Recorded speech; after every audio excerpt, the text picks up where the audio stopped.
Hello, everyone, and welcome back to another episode of Mormon Stories Podcast. I'm your host, John DeLynn. It's December 6th, 2022, and we are here in part 3 of a powerful, heartwarming, thoughtful, and epic Mormon Stories interview, 3-part series with Chanel Achenbach. Hey, Chanel. Hey. How you doing? I'm doing good. You ready for round 3? Baby. Yeah. You're coming back for more. We're like, hey, if you want to take the night off, we'll come back another time. You're like, nope. I'm Rocky. Let's do this. Rocky. Yeah. And of course, we've got Margi with us again. Hey, Margi, thanks for riding shotgun. Absolutely. So for those who haven't joined us for parts 1 and 2 and just stumble on this, this is part 3 in a 3-part series. In part 1, we talked with Chanel about her joining the Mormon Church as a Black teenager around 18 in San Antonio, way back in the day. Talked about how she served a mission in the South just a couple years after her baptism, ended up in Utah, and we got up to kind of her first marriage that was kind of, she was pressured into by fellow white Utah Mormons here in Utah, and how that didn't go so well. And a lot of kind of racism and white supremacy that she experienced in those first early years as a Black Mormon. We ended and then came back for part 2, where she talked about kind of the aftermath of her first divorce, disciplinary counsel that happened within the context of that first marriage. And then, of course, a second marriage to a white man, such that her second set of children were biracial, and kind of her experiences as a Black woman in Utah, in the Mormon Church, again, experiencing just way too much racism and white supremacy. And we kind of focused on white Mormon women in Utah and how they interacted with Chanel and how that was harmful, helpful with air quotes, but also harmful. And we ended part 2 with Chanel's second marriage also failing eventually. I guess I shouldn't say fail, ending. Yeah. Some say when a marriage ends, it's not necessarily failure. Sometimes it was successful while it was there, and sometimes it's a good thing that it ended, so it shouldn't be called a failure. But regardless, by the end of her second marriage, she has 4 children, and your physical health wasn't super good. And by this point, we're in the we're about 7-8 years ago, when you're kind of in your early 40s, when you're kind of single again with 4 kids as a divorced Black single mom in Utah. Right. And that's kind of where we left it. And so the focus for part 3 with Chanel Achenbach is going to be her faith crisis as a Black Mormon woman convert divorced in Utah, and what would cause her, honestly, after sacrificing so much for the Mormon Church, to join it, to be in it, to move, to relocate to Utah, to be in some ways, I don't want to say estranged, but it certainly affected her family relationships. She gave everything to the church for a good couple decades, including mission service and everything. What would cause her after all that to start really questioning it or to finally kind of part ways? So that's kind of, that's what we're in for part 3, along with what Margi likes to say is her favorite part, which is reconstruction. So we don't like to just deconstruct Mormonism, but we also like to talk about how people who feel like they want to or need to leave the church, how they build a happy, healthy life afterwards. So we're going to talk about that as well. So where should we pick up, Chanel? I think we should pick up to where I was like, oh my gosh, there's no way I can continue to remain in this. Okay, so your second marriage ends. For a couple of years, you have real serious health problems. Was there some breaking point or series of breaking points that really brought, because there's always this point where you were not really willing to ask yourself, is it true? Is it really true? Could it be not true? There are all ways that we've been programmed to never let ourselves even ask that question. Can you take us to the point after your second marriage fails, before you meet Brian, or Yeah, it was after you before meet I met Brian. Before you meet Brian, where you started, whatever happened that led you to start being open to reconsidering your testimony that you got when you were 18? Right. What happened? So it was 2016, and I just want everybody to know this is not going to be a political discussion, but I think it's important to bring up 2016 and why that was so instrumental in me finally leaving.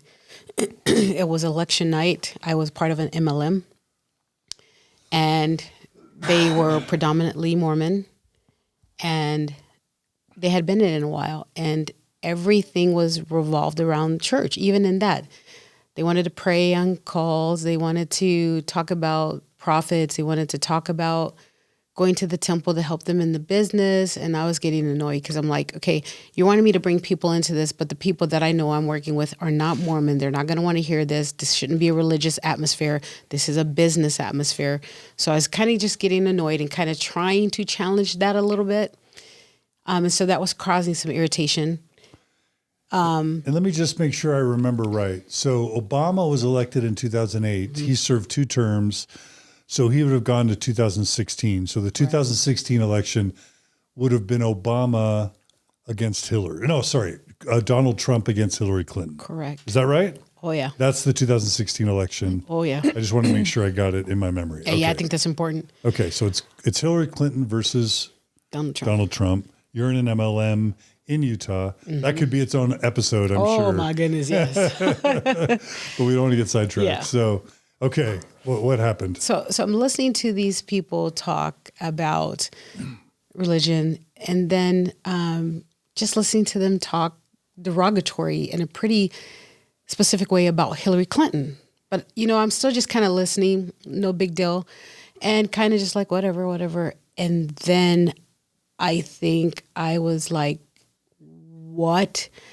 Remember, I've been semi-safe around these people, thinking I'm good, that, we might have disagreements about how to execute different things and religious beliefs within the church, but we're good.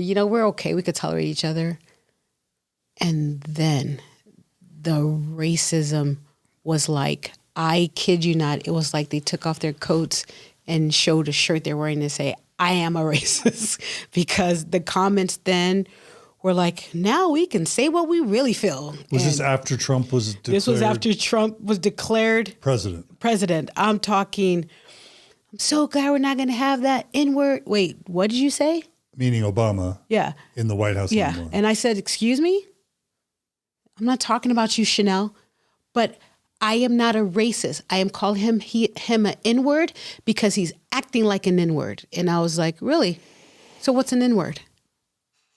I was like, wow. And so. And I don't mean to rub it in, but these are Mormons. These are Mormons. Okay. Mormons in Utah. Yeah. Okay. And so I'm just like, okay, wow. Okay.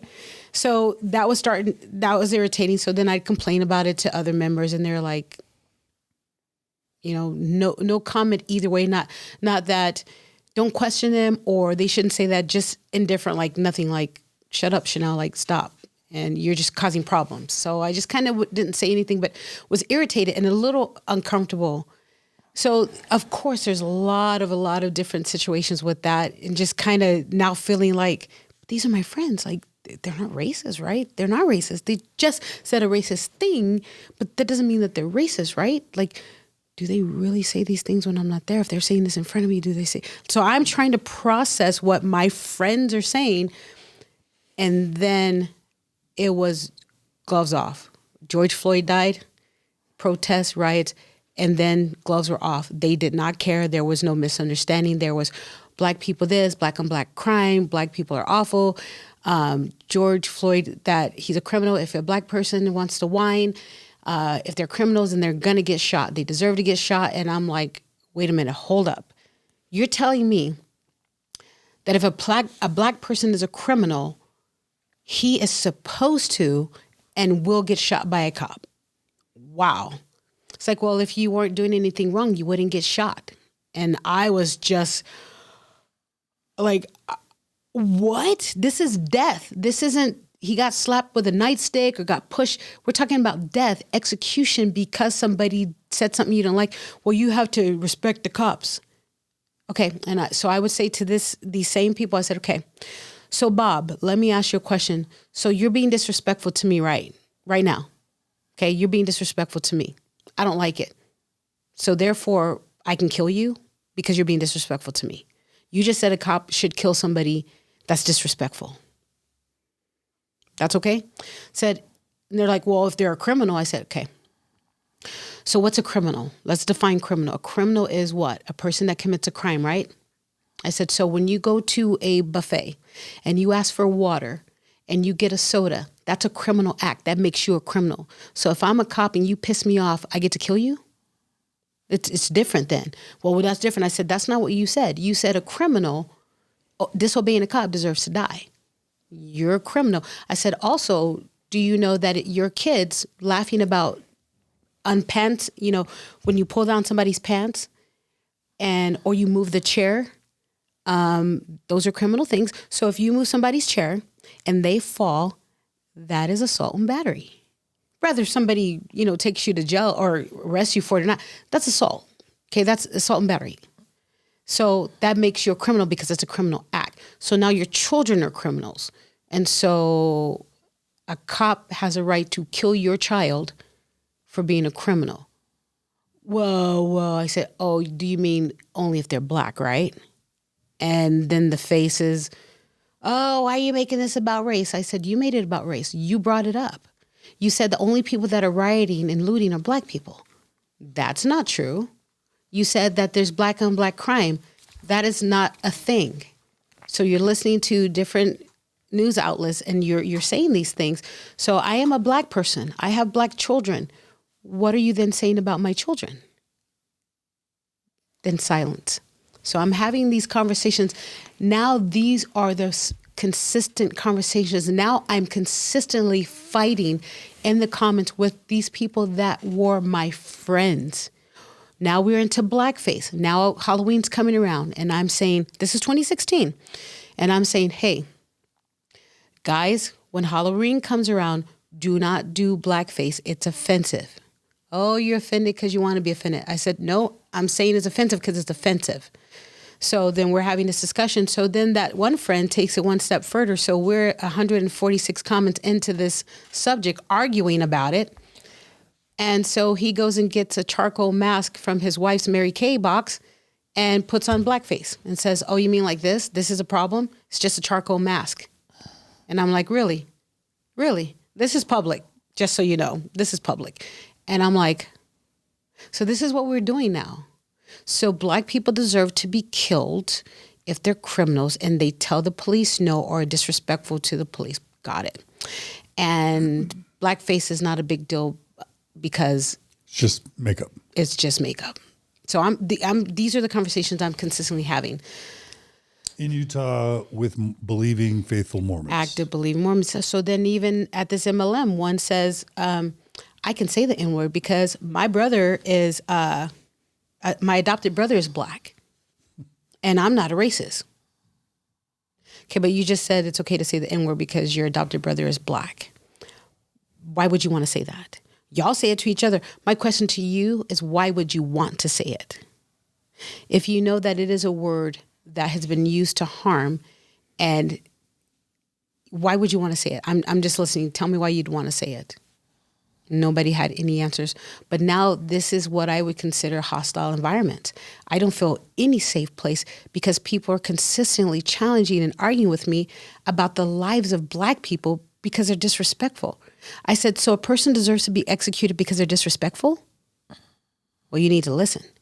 So I said, now, so you're trying to exercise dominance over black people then. So now, if we don't listen, we're going to get beaten or killed or worse, right?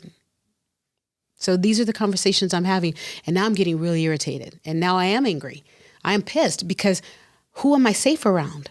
I never knew these people had these thoughts. I have no black people around me. I don't know any black people in Utah, not one black person. And I am freaked out. I literally am like, are we really so much less It is coming out. There was so much hate and contempt and disdain. I was just like, I now can't even speak on it because this is bringing up so much shock, I guess. Like, you don't really believe that, right? You really cannot believe that we are so worth so little that we deserve to die for making a mistake? Oh, it's beyond mistakes. Cold, angry, beyond mistakes. You people? Who, what you people? Not you, Chanel. You're taking this out of context, not you. You said you people. Who is you people? I am you people. Look at me. I am black. Understand that. I'm black. So you're talking about me. You're talking about my children, because when you're not in my presence and you're discussing this with your friends, they don't know me like you do. So they're talking about me too. So when they come into contact with me and they think like this, I am not safe. And I don't think you get that. So now I'm arguing, and this tone I have now is what consistently I am now battling with members of the church that I thought understood that everybody's valuable. Like, I'm trying to wrap my brain around the fact that by this point, you've been living in Utah 15 years? Since 97. Yeah. And you don't have a black friend. And that's not one. That seems unbelievable, except for the fact that this state is comprehensively white, unless you live in like a few little pockets where there are people of color. Like, okay, Ogden. There's some, Ogden. I don't live in Ogden. So. And I mean, maybe there's Polynesians on kind of the west side of Salt Lake City, but like, you can go to an entire high school and not know a black person in the whole high school unless they were recruited to come play basketball or football on the sports team. You can go to BYU and never know a black person unless you meet one of the athletes, on the athletic teams. And it's so super white here that you had no white friends. And us Mormons can like never have to think about race. So of course we're not racist because we never even talk. We don't even know any black people, let alone ever have any interactions with them. So we can just all kind of convince ourselves that we don't see color, that we love all people. But it's kind of just allowing the racism to just live under the surface where it's never dealt with until it comes out in the open by kind of and this isn't political, but by the Trump election. There was something about the Trump election that brought this out. And then NFL, Colin Kaepernick kneeling. Oh my gosh, that was probably worse than... Talk about that. Okay. So we hear Colin Kaepernick is in some hot water because he kneeled. And so like during the Pledge of Allegiance or during the Star Spangled Banner national anthem for the San Francisco 49ers. Correct. He kneeled because he kneels in solidarity and to protest inequality and racism and so forth, right? Yeah. So then I understood why he did that. So I tried to have conversations with people. That wasn't happening. So what I said is, for example, Brian, I'm just kidding. I would say, hey, Brian, I have a question for you. You have made some really nasty comments about Colin Kaepernick, about black people, about whiny black people. So let's talk about why he knelt. Nope, nothing to discuss. I said, okay, that's fine. So move on to the next person. Hey, you want to discuss that? Sure. And I said, so I have a question for you. So do you know why he knelt? Yeah, because he's a jerk. I said, okay, but do you know why he knelt? Why he was kneeling? Because he's being a jerk and just trying to start stuff. I said, okay, so besides how you're reacting to what he did, because I'm trying to ask you, so let me tell you why he knelt. I said, do you know all of the verses to the Star Spangled Banner? No. I said, so let's start there. I do. They're not good. Let's talk about what that song is about. We discussed that. And I said, well, he shouldn't do it at his job. I said, okay, so let's talk about that. Wait, what's wrong with the Star Spangled Banner? Well, there's a lot of verses, and they're not nice. They explain some things about slavery and about black people and why things are the way that they are. And I would like to pull up those words one of these days and discuss it. But I'm trying to stay away from politics, but it's not good. Okay. So there's some racist stuff in the Star Spangled Banner. It's not good. So it's not a great song to be. It's not a great song, first of all. Especially when the predominant, the majority of your athletes are black. Correct. Okay. So we're trying to have this discussion. So what I explained to them, I said, okay, so this is where I'm asking you to give me 20 minutes as your friend to understand my perspective so you can better understand me and why I don't mind him kneeling. For one, let's take away the song. You said he shouldn't be doing this at his job, that it shouldn't be political. Then why did he have to do it in the first place? Why did he have to stand for it at his job if he can't kneel at it at his job? No answer. And I said, okay. Also, before 1990, what happened? Because I'm a huge football fan. I have a Dallas Cowboy tattoo. I'm a huge football fan. So OJ? Huh? Were you going to say OJ Simpson? Or? Heck no. Oh, okay. Dallas Cowboys. Okay.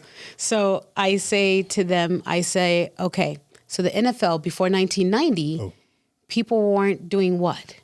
They weren't standing. So all of a sudden, who decided that they need to stand and why? And I said, so let me ask you a question. If it's so important to stand, why are there still some people sitting when, the camera's going through? And I said, and when you're at your house and it comes on, do you stand or are you sitting? But that's different. I said, no, it's not. So it's either important to you or it's not. We've associated something with that. That doesn't mean that you're wrong and I'm right. It just means that people should have a choice to decide, well, no, he's just a prick and he's just racist and he's just this. And I said, okay, well, I tried to discuss it with you so that we can have a common ground because I'm going to support the NFL because I love the NFL for the simple fact I love football. I'm from the South. We love football. This is our religion.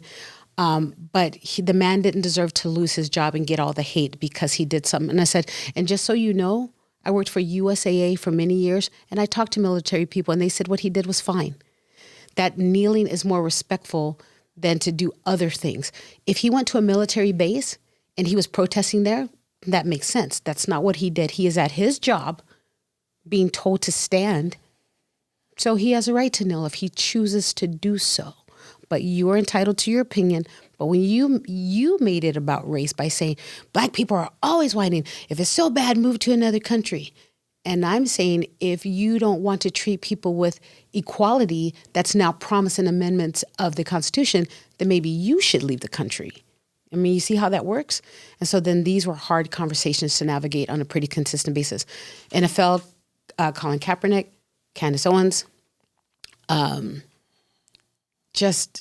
What happened with Candice Owens? So essentially they tried to tell me two things, that I should follow her and I should listen to her because I'm a black woman and she's a black woman.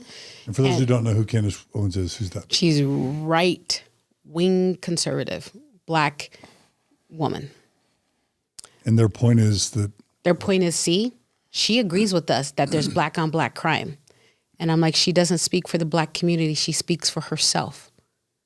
Because I understand my family. My family is all black. And 50 things can be true at once.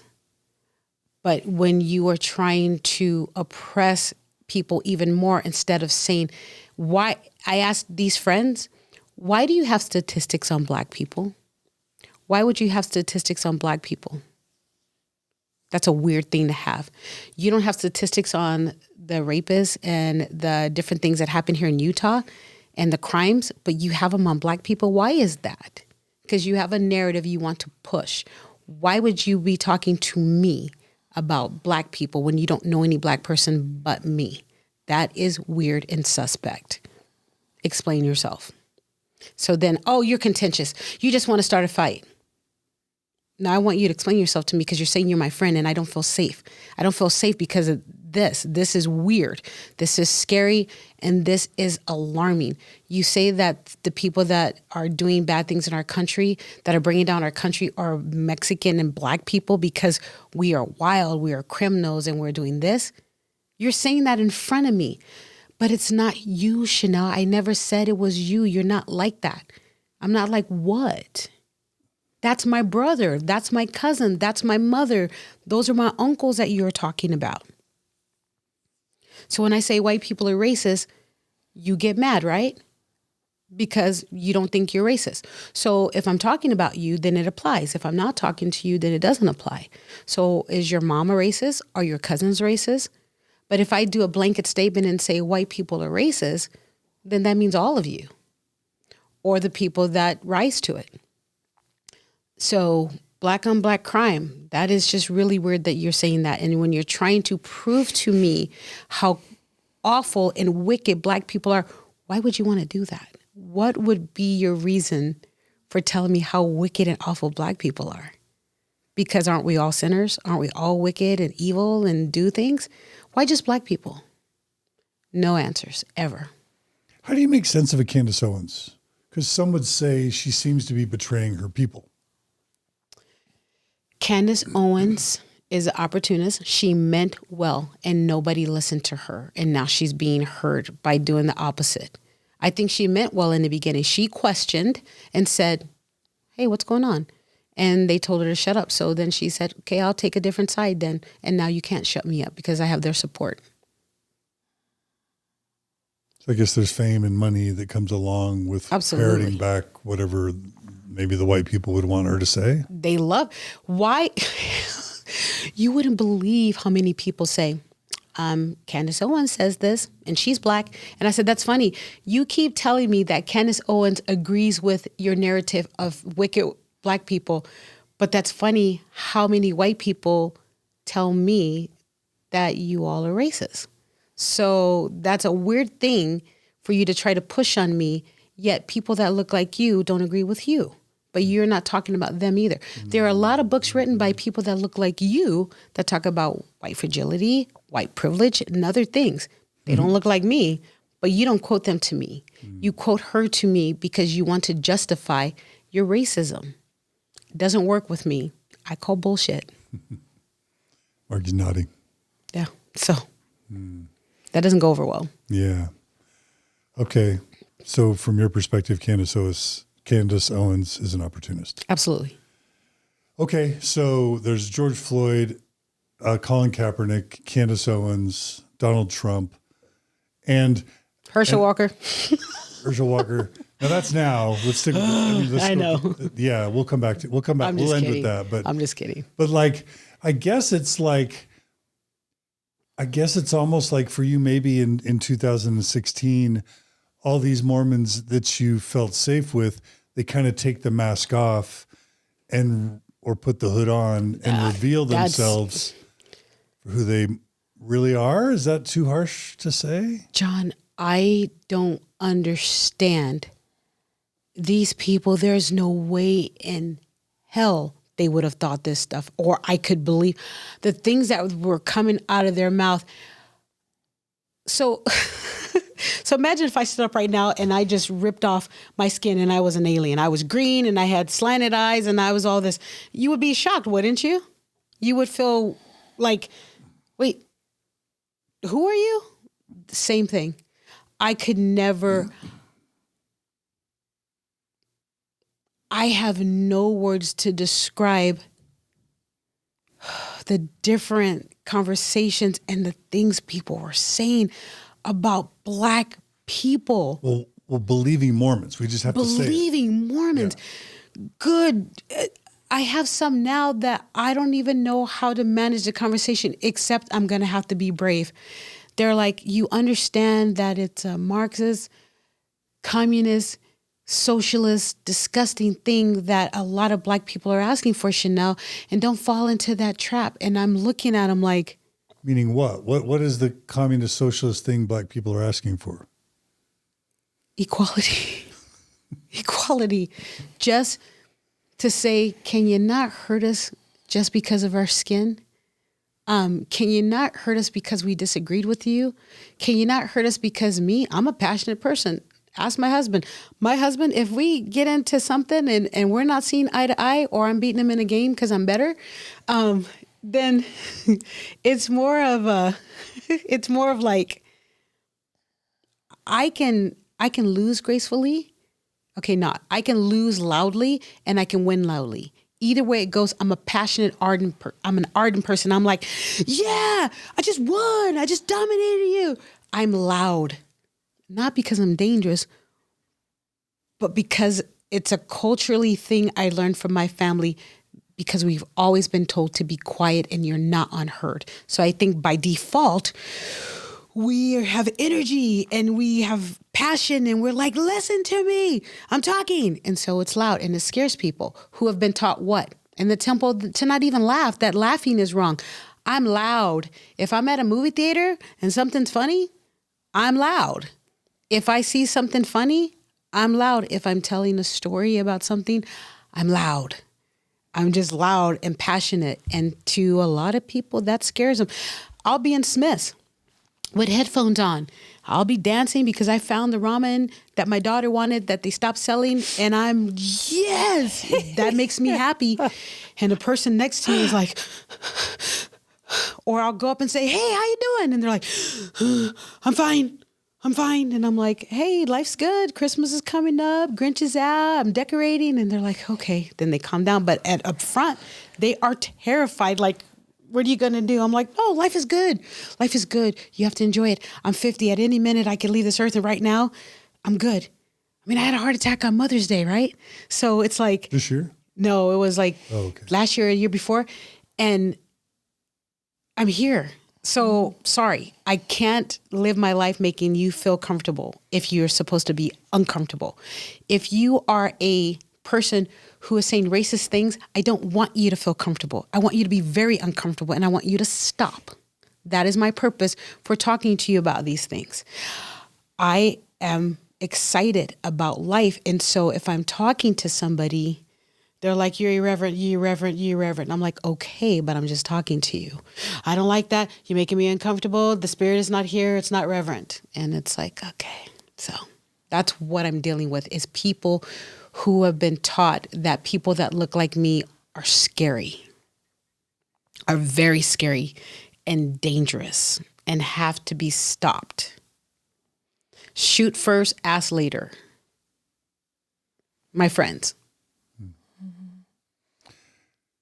There is one topic I want to bring up in addition to all the ones you have.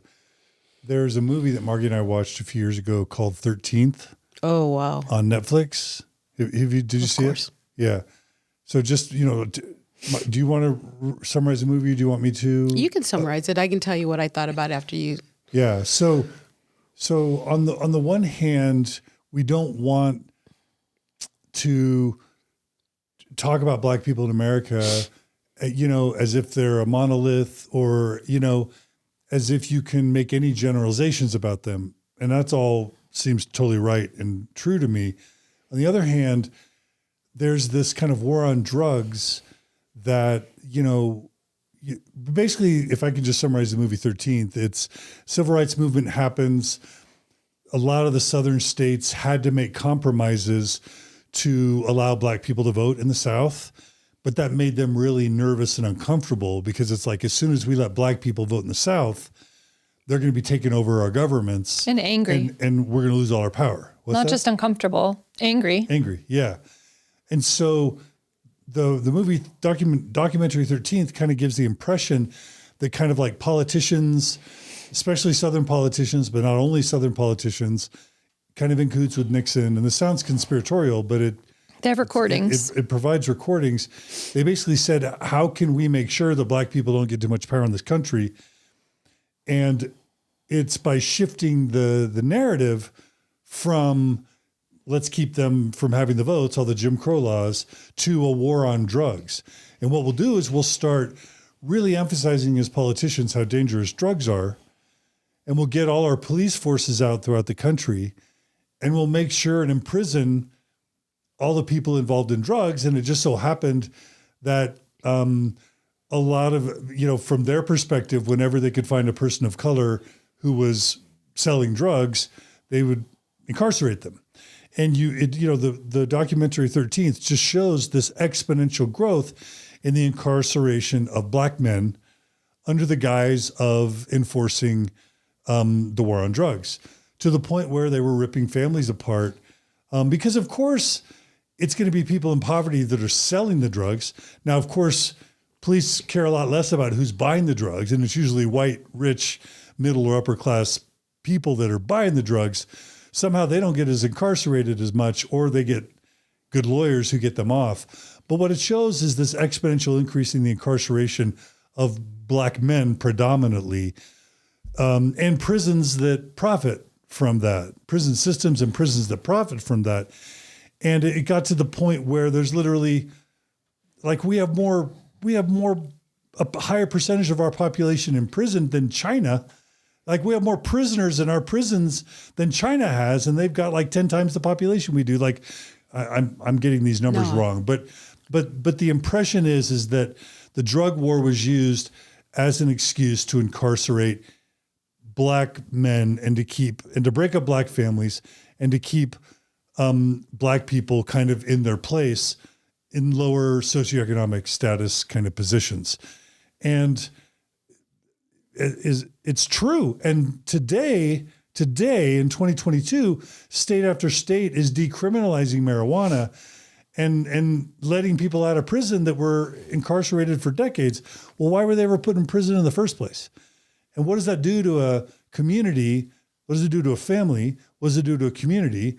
What does it do to a whole group of people when their young men are consistently thrown in prison, and that the prisons are making a ton of money off of that? You know what I'm saying? And what does it do to the men of color who are young being put in a brutal system like a prison and then released 20, like what happens to them for 20 years being locked away with, violent criminals, and, what happens to them when they're falsely incarcerated in the first place. Exactly. Right? Yeah. I mean, and again, another really important documentary for me was O.J. Simpson Made in America. Yeah. Because when the O.J. verdict came down, of course, we all had a good sense he was guilty. But then you see black people celebrating. You're like, no, that's wrong. But then we didn't understand that they had been living decades or centuries of injustice.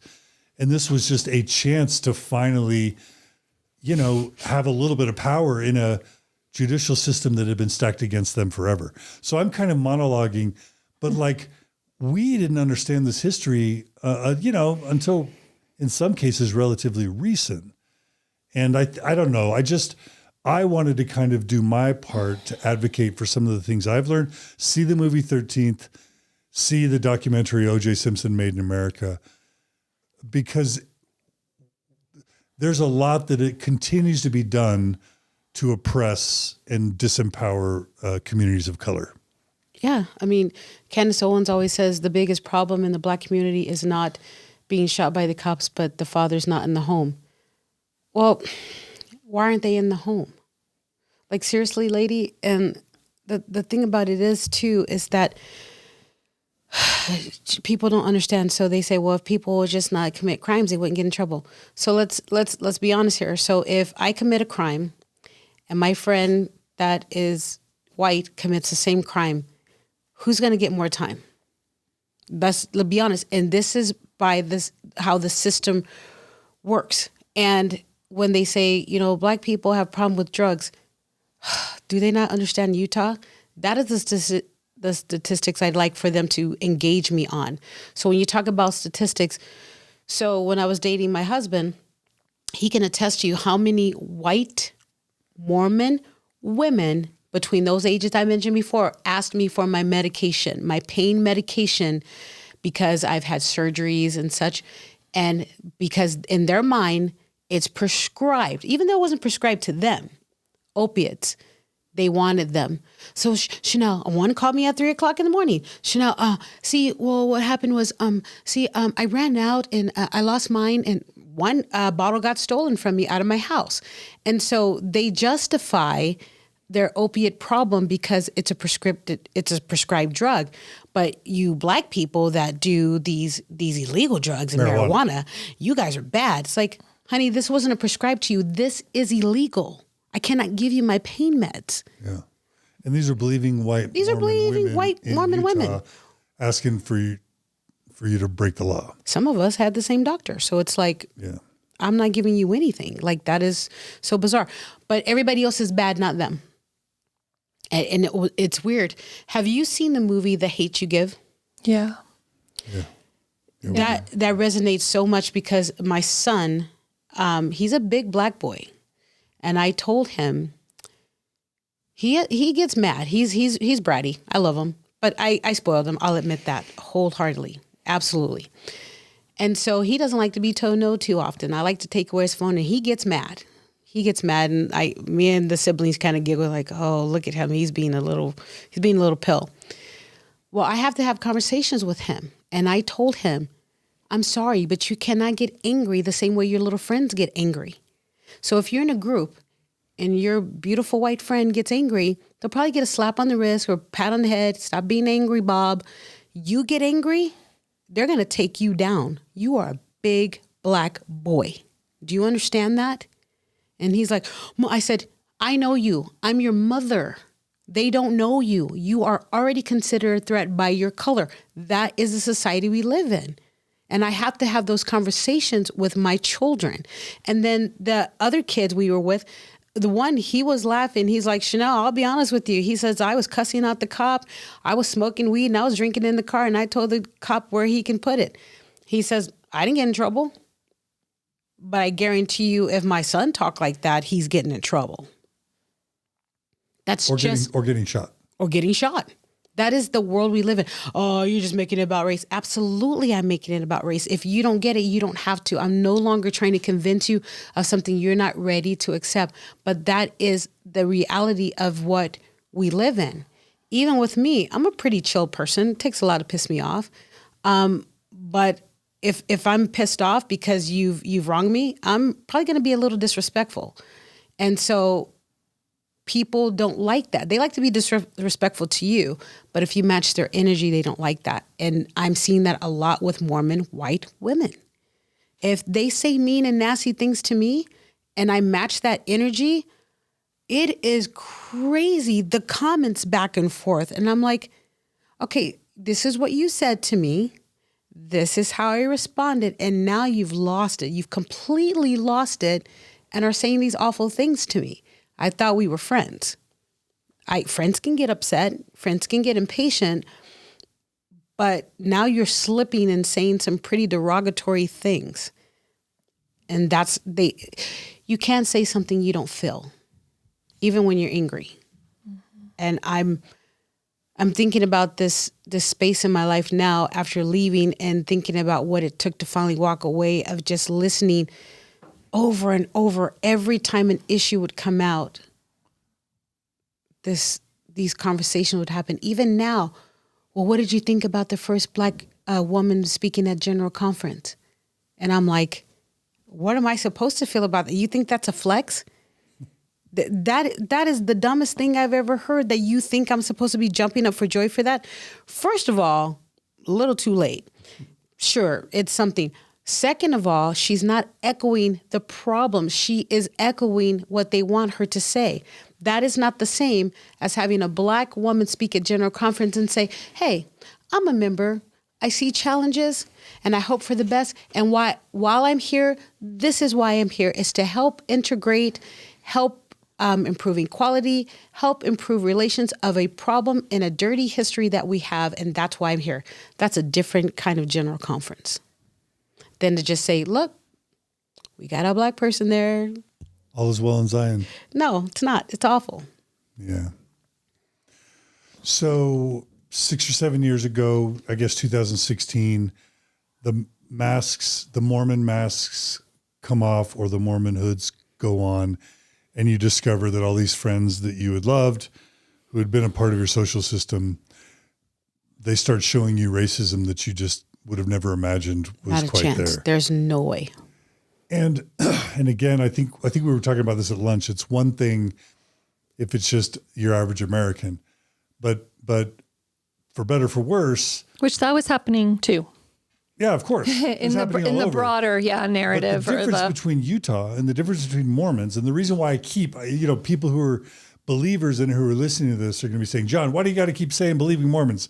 And every time Chanel talks about a friend, why do you keep shoving believing Mormons in there? I'll tell you why. It's because the Mormon church claims to be led by a prophet of God who speaks to God and Jesus, and he not only speaks to God and Jesus, he speaks for God and Jesus. So if that's true, and of course all the Mormons that pay their money and give their time and energy to the church, if they're all committed to the church based on that assumption that our scriptures are the word of God, then clearly we have a higher level of responsibility to be non-racist, to be non-white supremacist, to be loving and accepting and tolerant and accepting. We have a higher standard than anyone else in the world. We should be Mormons, believing Mormons, if the church is led by God and Jesus and true prophets, we should be the world's leaders in anti-racism and in anti-white supremacy. We should lead the earth. And I don't know that we do. Do we, Chanel? Instead, we lead the Republican Party. Utah is literally one of the top 3 most red, most Republican states. And again, it's not about partisanship, but there's going to be a problem. You know, where are the black people? Which party are they in? They tend to be Democrats, right? And white supremacists tend to be Republicans. So if in Utah and if Mormons tend to be the most red of all states / religions, there's something wrong there. Yeah. I'm ranting. I'm sorry. No, you're fine. Margie's nodding. She says, yes, you're ranting. It's official. Can I ask a question to Mormons? Yeah. I think this is important to feel, because I was gambling when I asked this question to somebody, but I was talking to a church leader. It was a bishop, and he was the sweetest thing. And he says, hey, we get it wrong sometimes. I understand. And I said, okay, getting it wrong is different. I said, I'm going to ask you to do something. And he was like, okay. And I said, so I'm going to ask Mormons to do this. I'm going to ask that they close their eyes and just think for a minute. Just close your eyes. Think about your life. Think about how things are. Race is not an issue, right? So your eyes are closed. You're in sacrament meeting. They just sang a hymn. You're passing the sacrament. Everything's good. You feel good. It feels amazing. Now you open your eyes, and everybody in that congregation is black. The kids passing the sacrament. You look up, the bishopric is all black. Everybody around you is black except for you. You say you don't feel anything? Yes, you do. Because I saw the face of the people I did this to. You can't hide it. I read people like a book. I love playing poker. So when they open their eyes and I say picture, everybody is black. Relief Society president, the primary president, Elders Quorum, everybody that you now know is black. Still, they're kind of uncomfortable. Then I say, okay, do you have daughters or sons? Oh, I have 3 daughters. All 3 of you are white daughters married to black men. I said, that's what I'm talking about, that face right there. And then I say, okay, so now you're going to these parties and all these babies are born now. They're biracial babies. And now you have in-laws that are all black, their culture. The doctors, now you're in the city, now you're moved. Now you're in the city, all the doctors are black. All of the grocery store people are black. The bankers are black. Everybody, the police are all black. They cannot hide how they feel. I said, now welcome to my world. That is what I live in. And a person joked, but it's true. They said, you're like a raisin in a box of cornflakes. And I'm like, correct. Does it have to be a problem? I wish it wasn't. But it becomes less of a problem with awareness. I have a white husband. So when we go to the store, I can't believe how many times his mouth has dropped from seeing how people interact with me. We were at a Smith's. I was looking at a sale on some salmon, and this man comes up to me and starts asking me about where I'm from and where I'm really from. And And I'm just like, I'm consistently having to have conversations. How many times do people go up to my husband and just ask him questions like that? They don't. But he sees them come up to me and ask me questions all the time, or touching me. Could you imagine if somebody went up to one of your children and just start touching them? They touch me all the time as if I'm a pet, as I'm something to be examined. They probably mean well, but that doesn't mean that I'm comfortable. They just come up to me and say, "Oh, honey, how are you?" Start touching me. So in return, if I just went up to somebody and just started touching them, that wouldn't go well. But that's done to me on a pretty consistent basis. These are examples of microaggressions, right? Oh, yeah. Nobody asks me where I'm from, so to speak, right? Yeah. Nobody comes up and touches my hair. Nope. Yeah. And they're doing it out of curiosity and love. Like, I can tell they don't mean me harm. Yeah. It doesn't mean it's not harmful. Mm-hmm. You don't touch a person you don't know because you're trying to be nice. You stand back and say, "Hey, how you doing today?" You make eye contact and you keep going. You don't touch them. You don't start asking them really weird questions about what country they're from. You don't start being loud and calling them different names and say that your President Nelson told you that you can love Black people now, as if you needed his permission. When that happened at the Macy's, my kids were just like, they thought it was funny and I wasn't laughing. My kids were laughing because this lady wouldn't leave me alone, and she was explaining to me that, "But I just love Black people, and President Nelson said we need to love Black people, and we're just trying to be more exclusive because you guys are so wonderful." Well, what's wonderful about us? "You guys are just so great. Oh my God, you're just so good. You're just a cute little," felt like they were saying you're a cute little creature. Like, "Oh, look at you." I'm just like, I'm a grown ass woman. I'm 50 years old and you're touching me and pinching me. And I didn't even fight or do anything. I was so like, she's trying, so don't discourage that. But if you encourage that by not telling her to back off, why am I consistently having to figure out how to tell them how to be? That doesn't happen to my girlfriends, but it happens to me. Your white girlfriend. Yeah, it doesn't happen to my white girlfriends. Yeah. Oh, and I just wanted to clarify, I did meet a Black lady for a short time, and that was the thing. She was what they considered a stereotypical Black woman, and so they were like making comments like that, thinking it was funny. Told you Black women are loud. Told you that they're wild and crazy, because she was loud. She was loud. She was over the top. But instead of just saying, "Hey, how's your friend?" "Man, that's a crazy Black woman. Man, that's a loud, wild. She's just like we said." Why would you say that to me? Yeah. Why would you say that? Yeah. So. It's exhausting. Very much so. It's exhausting. Can I ask you a question kind of back in your narrative? Sure. When you were talking about this time with George Floyd, and then kind of what was going on here in Utah with your experiences with people in your Mormon community, what do you remember about that time? Like, for you, do you remember feeling a sense of like tremendous grief and loss as you were kind of, I don't know, having this wider experience and a deeply personal experience? Were you angry? What do you remember feeling during that time?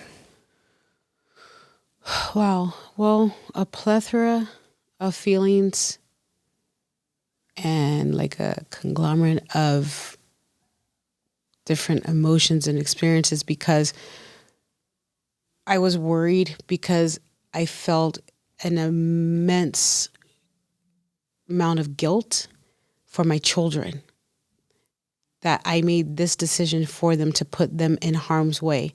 Mm-hmm. That was really hard for me. That was very, very a low point for me.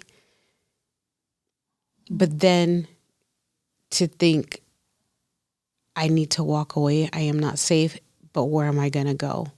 So trying to reach out to the Black community was hard, because they weren't having it. They were like, "You were part of that Mormon church, weren't you?" "Yes." "So you chose white people over your own community?" "No, that's not how it was." "Yeah, but you knew they were racist and you still joined."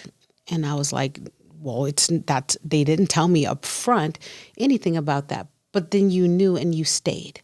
That meant you chose white people over your community because you thought it was better. And I was like, no, that's not what happened. Like, it's not that simple. And so I couldn't even relate to people outside that.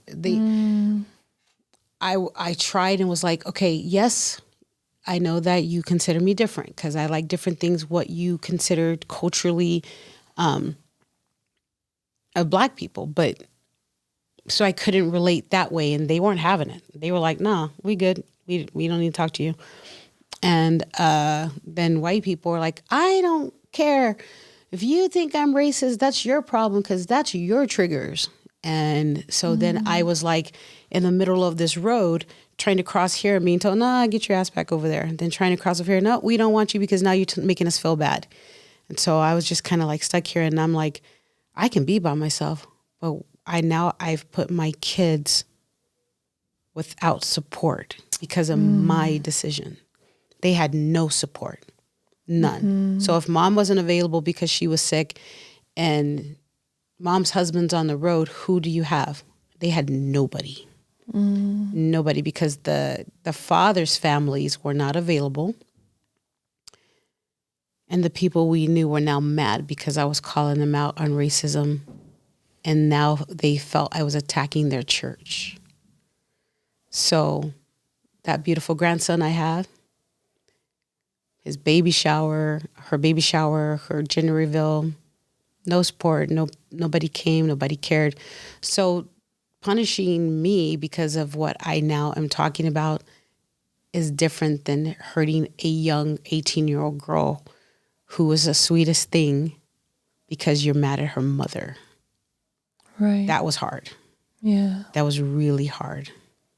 Yeah. My son, our kids, no support because mom is telling her truth and nobody likes it. That has been like, there's no way there could be a God. There is no way. Because either he is teaching people to be cruel or he can't exist. There's no way, if I'm a creator, that I would create children to treat people in such a harmful way that's supposed to know better and do better. No, there's no way. It's impossible. It's one thing to have a disagreement and a fight. That's normal. Like, people do that. But the level of things that were said, no, no, I don't believe it. Yeah, so I'm kind of hearing that time, tremendous stress, grief, loss, all the things, and kind of no support anywhere. And not just for you, but your kids too. You were just kind of alone as a unit. Yeah. And they like that. I even know some smart remarks, some digs of, that's what you get. You reap what you reap what you sow. You made a bed, you lay in it. Mm. I don't treat people like that. Like, if I still forgive you and around you, even though you said racist things or allowed me to be around you while people were doing racist things and saying racist things, and I still remained your friend. You made remarks about blackface and black hair and racist jokes and telling me why you can say the N-word, and I am still here to give you a chance to become better. And to a fault, I wish I was cold. I wish that I can be formidable and cold, like not care. I don't know how to not care about people that are doing wrong, people that are being racist, and okay with that and justifying why they are.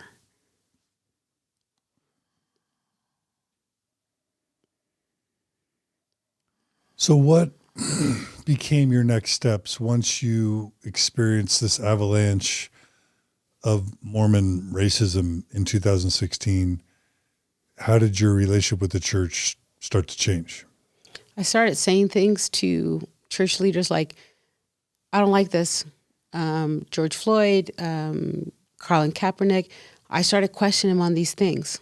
I'm like, this is not right. People don't deserve to die just because they're black and loud or black and criminals and black. And it was just pushback. Pushback, well, if they weren't criminals, they wouldn't get hurt. End of discussion. And so I was just like, what in the world? So then I got a little nervous and thought, shut up, just stop talking, just shut up, conform. So 2017, I kind of was like, just go back, say no, nothing else. They're not going to listen to you. You've already tried to step out. You already tried to talk to other people. Just shut your mouth. So I did. So for a short time, I was like, just conform, just do what they say, just smile, just give your talks, I started teaching, what is it, the Weebles or whatever, I don't know. Weeblos. Cub Scouts. Had my son in it, and I just shut up. I was miserable, but what else was I going to do? I didn't know anything else. And then I couldn't breathe. I was like, I am miserable. And it was like, either breathe and be on an island by yourself or be on an island with a bunch of people and being suffocated all the time. Right. I finally chose to breathe, and they dropped off. I started being very public about what I thought and what I was. Like at church or just with your friends? Both. Just kind of church people, friends, they were not taking it well. They're like, shut up. We don't want to hear it. We don't want to hear it. That's apostate. We don't want to hear it. We don't want to hear it. If you have a problem, then just go away then. It's like, okay. Like if you're criticizing past Mormon prophets for their racism. If you're criticizing anybody, even us, if you're criticizing us, if you don't like it, you don't have to listen. So you don't have to stop being racist. I just don't have to listen. Okay, understand. I understand. And so it was hard because it was like up and down, like, just like, shut up, Chanel, you dealt with it this long. Why are you complaining now? Like, what do you hope to change? They're not going to listen. So it's kind of stupid to keep trying to move the goalposts. They're not going to come. So, but I wasn't breathing. I was suffocating, and I'm like, I can't be quiet. It doesn't feel right. So I found TikTok, and I wasn't saying anything about Mormon stuff. I wasn't going to, because my friends would have had a fit, because that's really public. I noticed TikTok was huge in public. So TikTok was right before COVID. Did you stay active in the church up through No, when I got to TikTok, I wasn't active at all.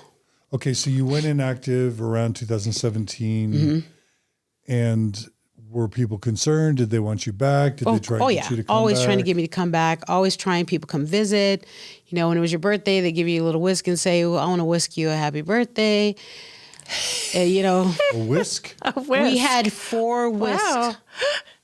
And I was just Like to beat eggs or cake batter? But I didn't see their face. It was just something you leave on the porch and then go away. And then I was getting irritated. And so. Did you ever have like a conversation with the bishop? Like, this church is racist and it bothers me. Oh, yes. Yeah. So I talked to a bishop and I said, I want my name removed. And he said, no. I'm not here to help you ruin your salvation. I am here to help you save your salvation. So I will not help you remove your name. That's not happening. And what is your problems? What are your issues? What are your grievances? So I told him, and he said, well, we don't do that anymore.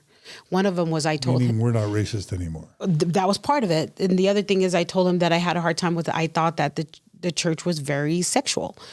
And Meaning what? Without permission. I told him the incident of, having to tell my personal situations with, in front of all those men. Because, well, we don't do it that way anymore. Because I was worried about my kids. What if they did something? I don't want my daughter having to do that, explain to her.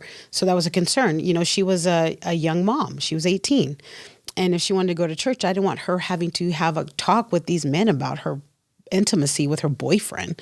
So he says, well, we don't do that anymore. And I was like, Okay. So then I started telling him all the other, he goes, you know what, whatever. Because I was telling him, well, I don't want to be around a bunch of people that don't understand black people. I don't know any black people. They don't know any black people. And these conversations I don't like. And then I don't understand these scriptures. What about these scriptures? Do they really mean the things that they say? Is God really a racist? Does he really believe that we are horrible, wicked people that need a skin of blackness to distinguish? Why would he let us live then? Like he's got to hate us. He has got to hate us with everything he has to let a prophets go years and years and years saying these things about black people. So what about my kids? He hates them too? Because we chose this? I said, I don't believe it. I'm having a hard time with the pre-existent stuff. Well, then your faith is challenged. You're apostatizing. Am I apostatizing, or I'm asking questions that doesn't make sense? If ye lack wisdom, let him ask of God. I'm asking. Abradeth not, which means not to scold. So why are you scolding me for asking questions? You said the mysteries of God will be open to you. I'm asking questions because I am not feeling good. I am confused. I am angry. I am scared to death. I am terrified for my children. And you're telling me not to ask questions. That doesn't make sense. So yeah, now I'm angry. Now I'm pissed off. Now I'm like, nope, I'm not shutting up. So you are the leaders that tell us what to do and say you have all the answers. You have general conference, you have ensigns and new airs and all this, but you have no answers for me today. I call bullshit. Answer me. Oh man, you're so angry. I said, I am very angry. And? Well, there's a spirit of contention. I'm contentious. Now answer my questions. What is this? You want me to be a good member? I want to be a good member, but you have to answer me. Well, sister, nope, I'm not. You need to answer me. I deserve an answer because your scriptures and God's scriptures and these other scriptures, how many scriptures you want me to show you that says I get to ask? And if you're my church leader and you want to lead the church, you want to lead your whole congregation, you want to tell us what to do in our families, you tell us we're supposed to keep the Sabbath day holy, not to watch rated R movies, not to do this and that and drink coffee and tea and stuff, and you can't answer me a question? Nope, you don't get to tell me what to do then. No, and I'm going to talk to everybody. So if you can't answer me, I'm going to ask other members. And if they don't answer me, I'm going to ask other members. And if they don't answer me, I'm going to go to the news. And if they don't answer me, I'm going to go to social media. And I'm going to keep talking until somebody answers me. I deserve an answer. And it was just like, oh my gosh. And I said, and I want an apology. Racism is wrong. And you teaching that God wanted you to be racist is cruel and it's not of God. And I want an apology. I'm sorry you feel that way. That's not an apology. So that happened for a while. That is powerful. That is powerful, though. It happened for a good long while. And so, man, she's difficult. You know, I was just considered difficult and an angry black woman. And I really didn't care because I was at that point thinking, if this is true, and I have some answers, I'll stay and I'll shut my mouth. I will conform. I will do everything I'm asked to do with exactness. And I'll go out on a second mission if they need me to. I'll do whatever, but you have to answer my questions. Not to my liking, just answer them. Like I told you, when they told me that I was cursed and I needed to prove myself, I said, okay, what do I need to do? I didn't like it at all. But if that's what God said, who was I to argue with God? Well, now I'm like, I don't know if I believe any of that. Actually, I don't believe any of that. So now what? So now you guys keep saying, love God, love your neighbor. I don't know what your definition of love is, but that's not loving. And all those things you're saying, all those things you're doing is not loving. So I ventured out. My TikTok was just kind of like football and just like food stuff, kind of cutesy stuff.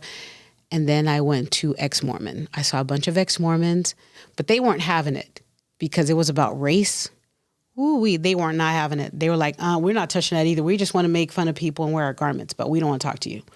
And I was like, what? You're dancing around in your garments? What are you doing that for? And they're like, well, that's our thing. We don't want to get involved with you. And I was like, okay. I said, I just have questions what you think about things. Nope. We'll talk about LGBTQ. We'll dance in our garments, but we're not talking about race. No one would touch the race thing.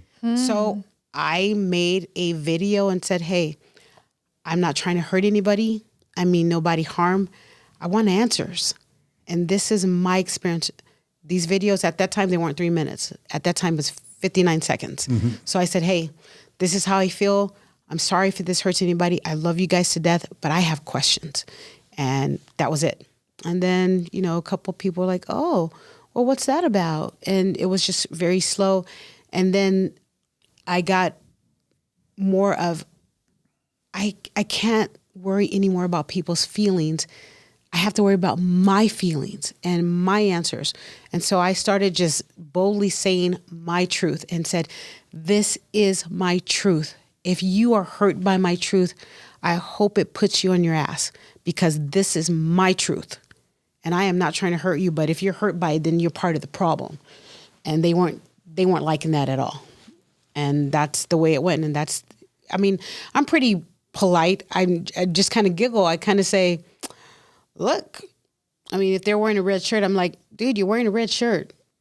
I don't really know what you want me to unsee, but you got a red shirt on and you just said you weren't.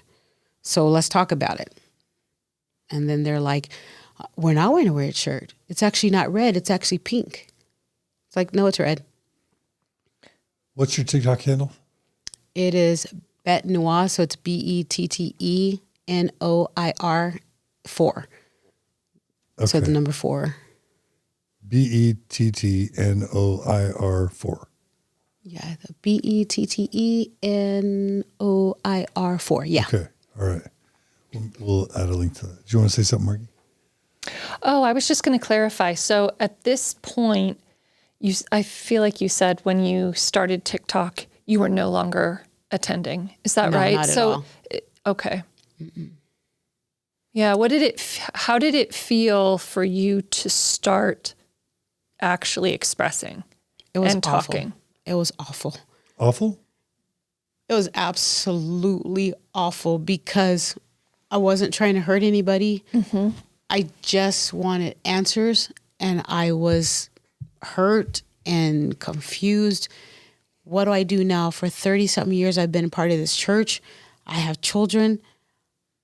I don't know what to do. I don't know. I don't like reading and pretending anymore.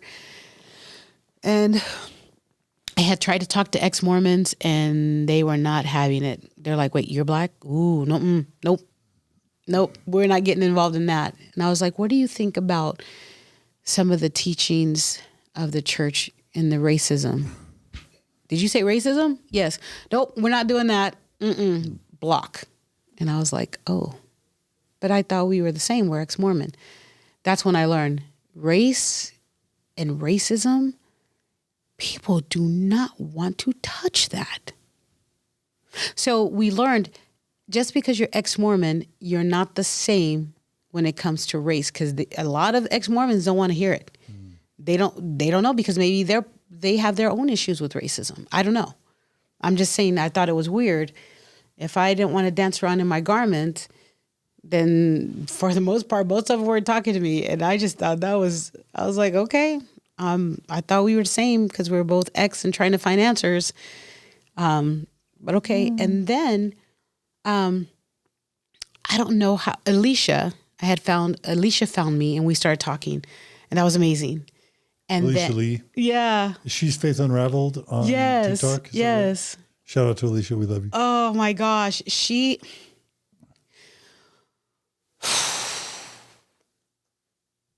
I think she's the first person that truly gave me a voice, because she interviewed me, and I have never was able to tell my story at all. And she let me tell the truth. She let me, I think my platform was just at 1,000, and I think she was over like 60,000 or something like that. And she just listened. She wasn't comfortable when I was talking about racism and how I just still was in that mindset of pleasing them still. Like, yeah, you're hurtful, and yeah, you're devastating me. Yeah, this is racist, but I still want to try to have a relationship, and maybe I can even come back to church. I don't know. I just know that I would like to talk about what I experienced and what needs to happen going forward. And she just let me talk. She just let me talk. And then so from there I met Spencer. And then Spencer was another person This is Spencer Nugent. Spencer Nugent. Yeah. He's another person. He goes by Black Smo. Black Smo, yeah. On TikTok. We've interviewed him on Mormon Stories. I saw his before. Yeah. He also was another person who had a pretty big platform that just let me talk. He just listened. And then we did lives together a lot. And those went really well. We had a pretty good chemistry for, he understood and his story is different than mine, him being Jamaican. And then from there I met other Black ex-Mormons, which shocked me. I didn't know there was any other people but me and now Spencer. It was like, and then it's like weekly meeting more Black ex-Mormon. And so now there's even more sad things that members they're just not getting it. This is a whole nother subject, but a lot of transracial adoptees are devastated. So imagine, and I'm not saying anybody is, but just imagine, I'm just trying to explain what that might look like. If you have, okay, let's say that you have parents that are meat eaters and you're a vegan. You refuse to eat meat, but they tell you have to because they do. That's how it is with a lot of members adopting Black children, is that if they have racist ideologies or white supremacy ideologies and they're saying they're not racist because they adopted this beautiful Black child, but this Black child's like, wait, what? I don't want to listen to Candice Owens. And they're like, you need to listen to Candice Owens and you need to be conservative. Do you know how harmful that is? These are your parents. They're reaching out to me and I don't know what to do because I'm like, my friends adopt kids. And so now I'm not there for them because I'm like, back up. I'm uncomfortable. I don't know what to do. I'm doing to them what other people do to me because I'm uncomfortable and I don't have the answers. I've never adopted anybody. I'm not an adoptee. I don't have the answers for them, but they're coming to me because I'm a Black, older ex-Mormon. And I'm like, I don't know what to do. I don't have the answers. I'm just listening to you. I don't know what you want me to do. So every time I turn around, the LDS Church is involved in something that's harming people and they think that what they're doing is helpful. But I asked them, would you like to talk with me and your child? These are my DMs. This is what your child is telling me. And I'm trying to help you and you don't want to hear because it makes you feel bad. But this is your child talking to me. They don't know me. So it's just a thing of harm. They are harming people and they don't want to hear it. If I harm somebody and my kids tell me, Mom, this is what you did. I'm like, what? Oh my gosh. I'm sorry. Can I fix it? Not them. They want to hurt you more. You're telling them, hey, you harmed me. They take a bat and keep hitting you over the head. That's not working. If you're harming people, instead of worrying about your guilt, where is the empathy? Where is the compassion? Where is the, oh my gosh, what I did? I'm unaware. I'm sorry. What does that look like?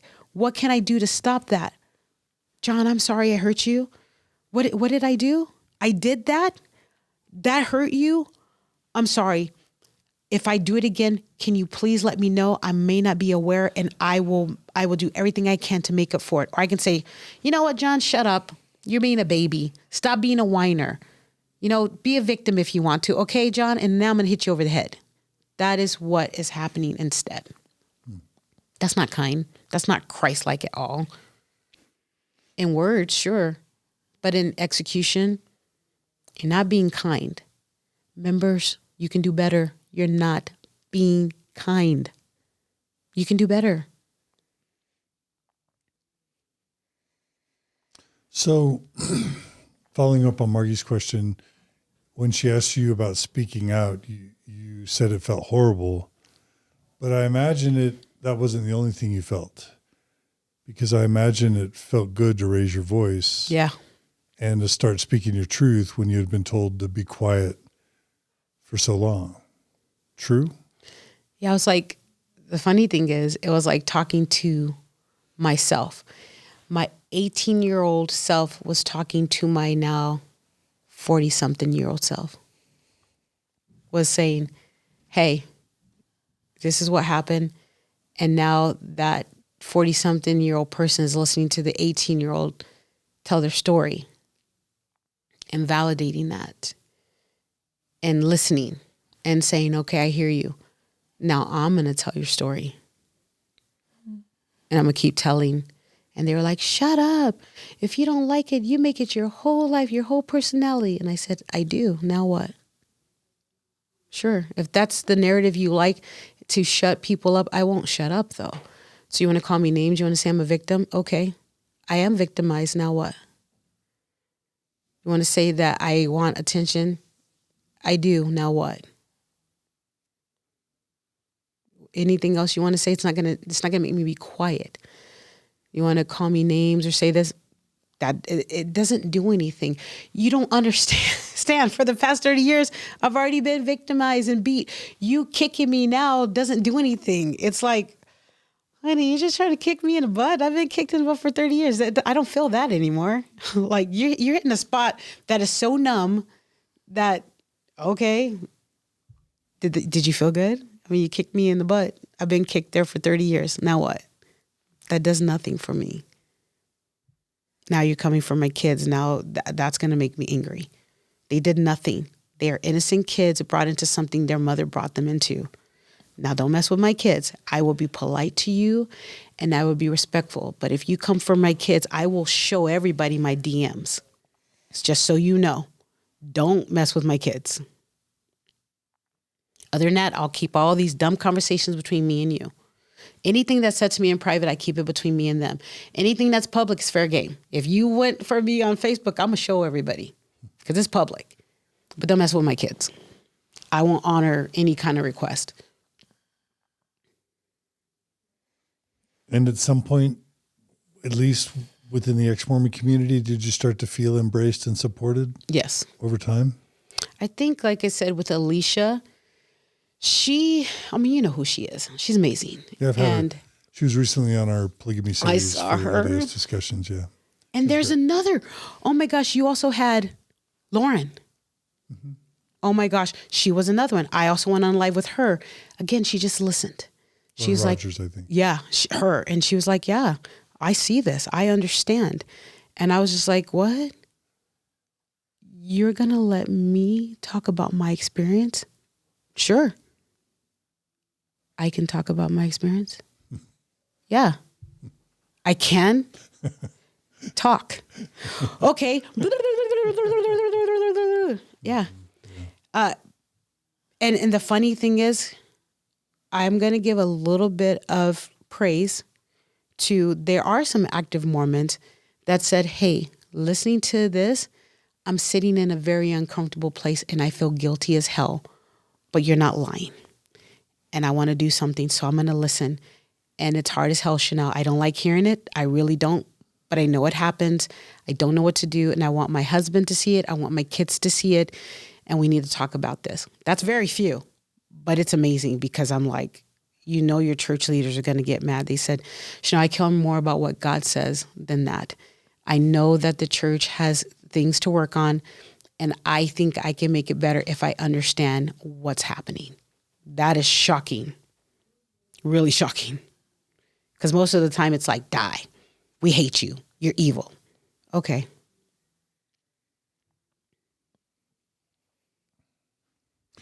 So if you had to kind of summarize why you do TikTok, what's your end game? What are you hoping to accomplish with TikTok? Are you trying to change the church? Are you trying to educate the church? Are you trying to tear down the church? What are you trying to do? Everything but tear it down. Awareness. I want change because I still have children that are not active, they are on the books, still Mormon. If they decide to go one day, I will not feel comfortable if they're hurt, if they're going through this stuff. A lot of members don't know about these teachings. All they know is get baptized, repentance, temple marriage. That's it. They don't know these things. I think awareness is everything. Awareness. If you're not aware of something, how will you know? If you're diagnosed with a disease, then you have options to know how to manage that disease or cure it. If you don't know about it, you can't really do anything about it. The church on a grand scale is doing it wrong. The members are reacting to what they're told to react to. So they get a little bit of a pass sometimes with me. The church does not. The 15, they get no pass with me. They get no respect. They get no love. I'm calling them out. I'm calling them in, and I want an apology. Simple. Yeah. So what do you want from the Mormon church? There's no way they can repair the past 30 years. There's nothing they can do about it. Or 150 years. Yeah, 150 years, and then my past 30 years, and then my kids. There's nothing they can do. So what they're going to have to do for me, they're going to have to apologize because they knew what was happening. They participated in it, and they keep saying that it's not an issue anymore, yet the effects of it will carry on forever until they apologize, because that alerts the members that something is wrong. And then as they teach anti-racism, then the members understand what that looks like and that is wrong. So that's what it's going to take for me. But I'm not stop talking. I'm going to tell everybody that will listen. This is what happened. So yes, this happened. This is where I'm at. This is what the effects of it is, because this happening to me affected this. And that's just me. We haven't talked about other Black people. We haven't talked about, and I think we all forget one thing that nobody is talking about. Do you know who else are victims? White members. They are victims. They're being told by their leaders that this stuff is okay, that anybody that questions is evil and wrong, and they're reacting the best way they know how because they've been taught to. God hasn't come down to say, hey guys, I am a racist, or hey guys, this is wrong. So they're trusting what's being told to them that's been indoctrinated to them by 15 old white men that have no clue about how to really deal interpersonally with different races and diversity. Paying NAACP doesn't mean shit. That means you gave a black organization some money so they can shut up and not bring bad press. That's not fixing anything. No, it's not fixing anything. They're not members. Right. Okay, so you want the church to apologize and teach anti-racism. Yes. Is that right? Yes. Okay. Oh, they have to admit what they did, though. Admit what they did. Apologize. And then teach anti-racism to its members. Teach them what it means to be a racist, and equality, solidarity, all of it. Yeah. If you truly saying everybody's equal, you can't just make a claim and not back it up. Mm-hmm. Yeah. You have to do the work. Yeah. So when you joined the church, there were things that the church offered you, things like spirituality, community, morality, a sense of meaning and purpose, some sort of resolution about the afterlife.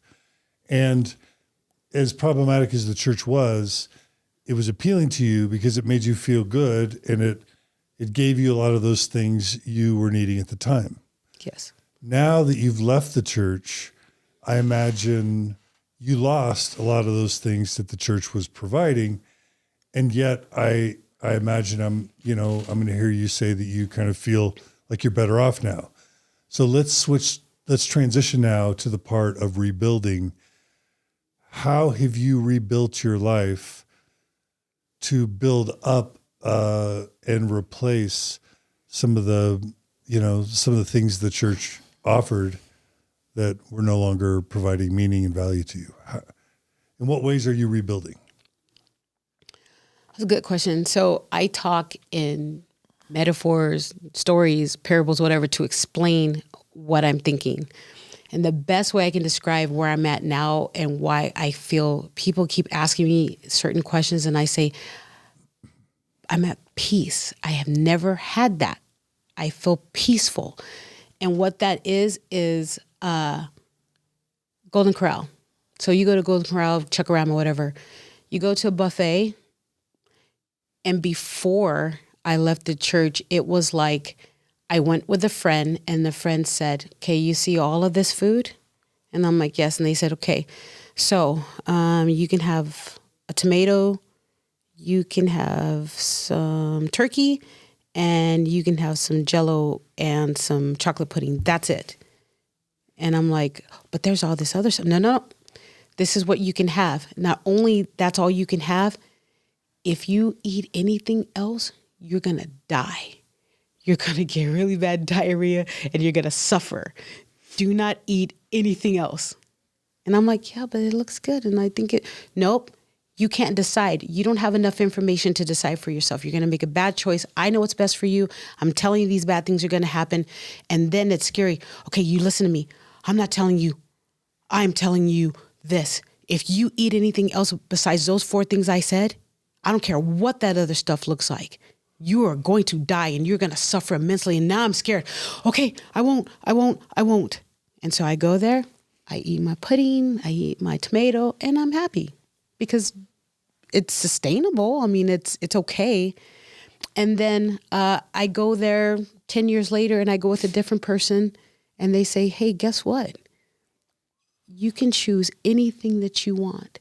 Not only will you not die and get diarrhea, you're going to feel really good and you're going to be happy. And not only that, you're going to get more vitamins if you eat this, and that. And that just tastes good. And I'm like, nope. They're like, try it. So if something bad happens, then you'll know that they were right. And if you do try it and it's what I say, then you'll be happy. And I'm like, no, I'm not trying it. So then I try it and they're not lying. They say going forward, I can't tell you what to eat. No one tells you what to eat. You decide for yourself what your body needs, and your body will react accordingly to what you need. And so that is my life. I decide. Nobody tells me what to believe. No one tells me how to enjoy life, and nobody tells me what that joy looks like. I know what it looks like because I've made the choice to pursue different things I assumed would make me happy, and they do. And one of that is being me. Not everybody likes me. They make that known. Not everybody can deal with me. I'm direct, and I say things that I see, even if it's hurtful. I'm not trying to hurt you, but if you punch me in the face and I say, hey, John, I don't like you punching me in the face. And you say, well, I'm going to punch you in the face again. And I say, John, if you punch me in the face, I'm going to punch you back. Well, it doesn't feel good. So I match your energy. People don't like that. I'm okay with that. It used to devastate me if someone didn't like me or if somebody misunderstood me. I used to just be devastated when someone unfollowed me or blocked me. And I was like, I'm so unloved, everybody. Now I'm like, do you want me to help you? Do you want me? Okay, here's the block button. This is what it looks like. It doesn't bother me. If I can be me without being a harmful person and you still like me at the end of the day, then I have a true friend. But if you only like me and tolerate me when I tell you what you want to hear, I go to your church and I give good talks, you're not my friend. You're your own friend. You are trying to get me to stroke your ego to make you feel comfortable and good. In the meantime, I feel like hell. So to answer your question, that is what it looks like for me. And that's why I feel like Michael Jackson. Like Michael Jackson was 50, but when you saw me, kind of act like a kid because I don't think he was ever able to be a kid. So I'm 18, I joined the church and I'm supposed to do all these adult things that they're telling me to do. But I'm a kid, I didn't go into Young Women's, I didn't go into any of that, but I'm 18 and now I'm around 40-year-old women and I'm supposed to get it. Well, now I'm a 50-year-old woman acting like an 18-year-old. I have fun. I like sports. I like to play games and beat my husband and rub it in his face. That's what I like. And I do it often. I like music. I like to wear my Beats and go into the stores and pat myself on the back because something that cost $10, I got it for 10 cents. I like to rub that in their face because sometimes they mark them wrong. Like, you wanted this to be $10? Well, it's 10 cents and you can't take it back. I want 5 of them. That is fun for me. And that's what I do. That is me. If somebody makes my food right. So this kid at Domino's, for example, I'll tell you this one last story and I'll be quiet. But I don't like pizza. I just think pizza is gross. But when I craving pizza, I like a supreme pizza and I like it at Domino's. This kid made my supreme pizza wrong. I was hot. I was like, that's it. I went to Domino's and I was like, who made this pizza? And they're all like, oh my gosh. And this kid's like, I did. I was like, come here. He's like, and they're all staring like, oh my gosh, is she going to hurt him? He's 17. I said, what kind of pizza is this? And he's like, it's a Supreme. I said, does this look like a Supreme pizza? And he's like, well, I said, a Supreme pizza is supposed to have a lot of peppers, a lot of onions, lots of all of this. I said, what do you see on this pizza? And he's like, well, I said, you have 3 onion slivers on this pizza. That is not a Supreme pizza. And he's like, yeah. Okay, well, what happened? The reason why I made it like this because I was having a bad night and I was mad and blah, blah. I said, okay, but what does it have to do with me? I paid for a pizza. I said I want to be a Supreme pizza. You gonna redo this? He's like, I'll redo it. So he redoes the pizza and he goes, you like this? And I said, that's what I'm talking about. That's a Supreme pizza. You did good. I complimented him. I started having this conversation with him. And my point is, I wouldn't have done that before. I would have just been in there like, fine, the pizza sucks. Go home and complain about it. Because just in Mormonism, you're taught not to confront anything. You're taught to just suck it up, be miserable, and go home and complain. You can't say anything. No, I told that kid, you messed up my pizza. Fix it. And he's like, okay. And we had this great, now when my husband's like, guess who's making your pizza? I'm like, oh, he's making my pizza. That means he's going to make it right. And I'm excited about that. I get excited and happy about the dumbest things because I'm good. And when I had a heart attack for not having any blockage, that was weird. I have high blood pressure though, and I wasn't taking my meds. My point is, I wasn't scared. I was always scared. When I've had close calls when I was really ill and EMS have come and I was like, God, if you just let me live, I'll do this. And this time I wasn't scared. I didn't care. I was like, if this is my time to go, this is my time to go. There's nothing I can do. So what? I wasn't at peace before. It would always scare me. So that is where I'm at. I have hard days because I'm human, but I'm at peace. I'm good because I'm me. I am authentic. I swear really bad. But if that's the worst thing about me, that's the worst thing about me. But I love people and I would do anything for anyone if I can, even people that don't get it right. I'm good. Like, at the same time, Mormon church is going to have to do some work with me. And I will keep advocating and pushing until they do. My 30-something years has a value, maybe even a price, I don't know. But they're going to have to answer for that.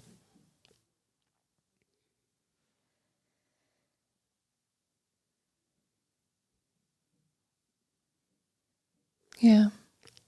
Well, I hear a lot of like healing and victories in the way you're describing kind of where you are right now, contrasted to kind of where you've been. What would you say some of the harder parts of rebuilding have been for you? Insecurities. Still doubting. I think I'm pretty confident, but there are days where I told you I struggle. I will be in a public place and someone will stop me and say, you are beautiful. And I will lose it. I will be like, And I would just start sobbing because Mormon men and women would say stuff to me like, you know, about your looks, or that the skin thing was really hard. Just always reminding me directly or indirectly that something was up with my skin. Mostly from the men, but the women did too, but roundabout way that women are just black women are masculine. They have man face and they're masculine. So unattractive. Yeah. So I kind of hear that you sometimes hear those voices still. Yeah. Yeah, a lot. Or triggering when I'm being silenced. I don't like it. When I'm misunderstood or unheard, that is a really huge trigger for me, is trying to be silenced. Like, don't talk. I don't want to hear it. That's a trigger. That's something I'm going to have to work on. That's going to take a while. Yeah. It's going to take a long time. Yeah, because you lived that for so long. Huh? Yeah. Yeah. What's bringing you joy these days? We've talked about some of it off interview, but what are some places that I might put it this way? It's like things that are bringing you joy, and also are there spaces of safety for you now? Yeah, I think so. Back in November, I think it was a week before Thanksgiving, I got invited to a party, and it was a ExMormon party. It was a bunch of people from TikTok that got together. That was the best thing I have ever seen in my life. I cannot tell you enough watching those people interact. This might sound weird, but something I saw that was refreshing and majestic was watching LDS couples who are no longer feeling confined. I could tell that those couples liked each other. That is so different than what I'm used to seeing. They liked each other.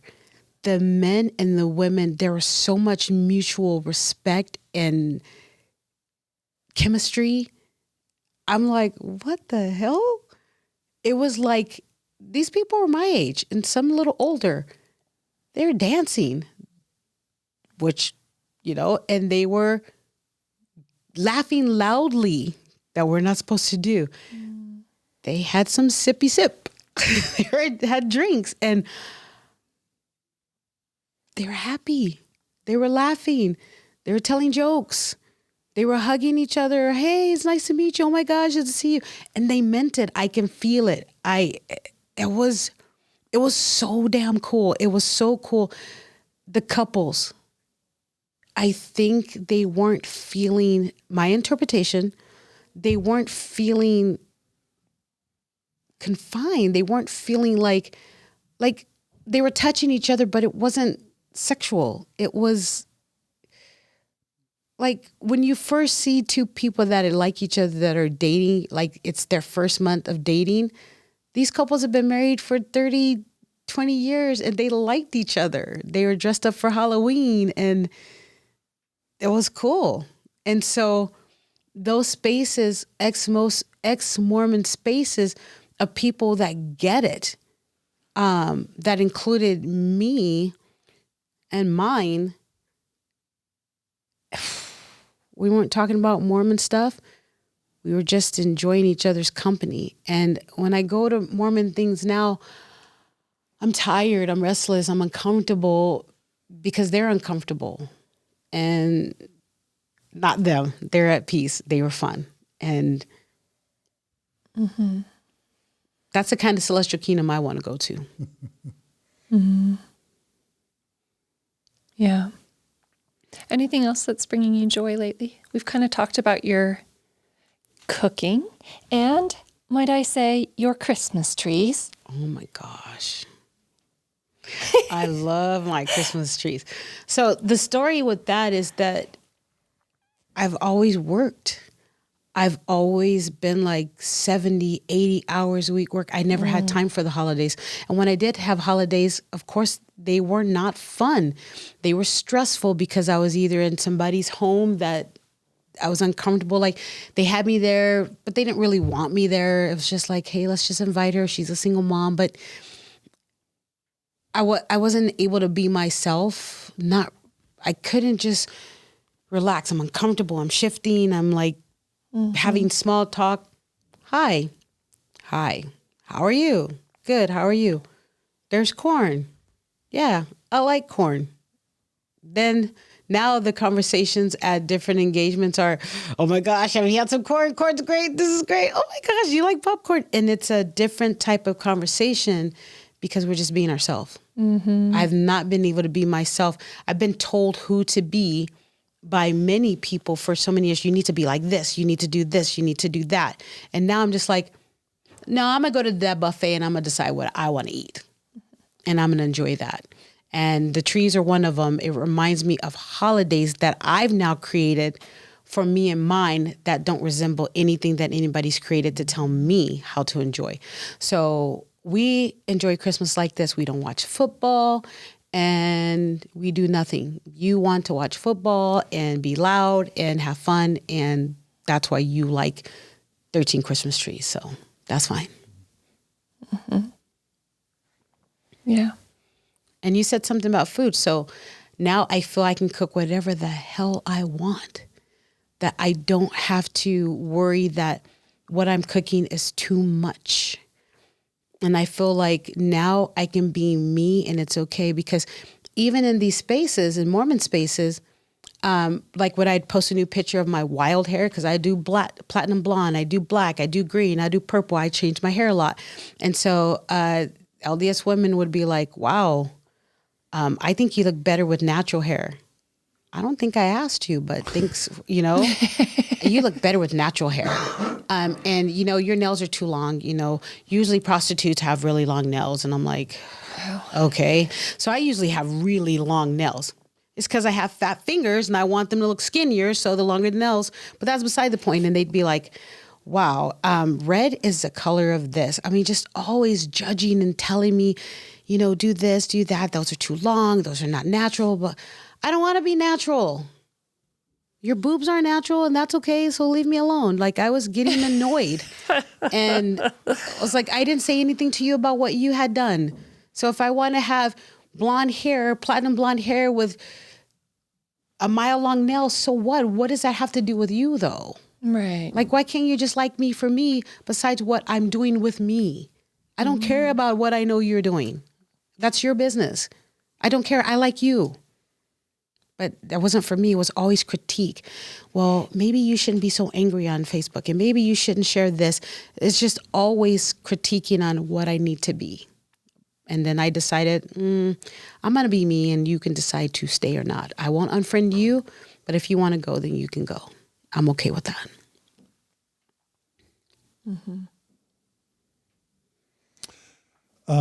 Couple questions to wrap up. First of all, going back to that, this is a hard question because most people don't ever want to say they regret anything. Most people want to say somehow, even though I had a lot of hard things in my life, I'm still glad I went through it. I like where I am now. So no regrets. So I'm going to ask you, and you may have the same answer, and that's fine. Go back to that 17, 18-year-old girl. Your parents are saying, don't join that church. And you're thinking about joining. Do you regret joining the Mormon church? No, I regret not standing up once I started realizing what it was. That's the regret I have, is not speaking up when I wanted to.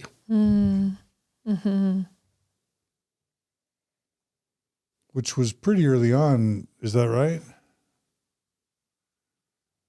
Because I think still in San Antonio, you started learning about the racist teachings and the curse of Cain. It was literally a month after. Yeah.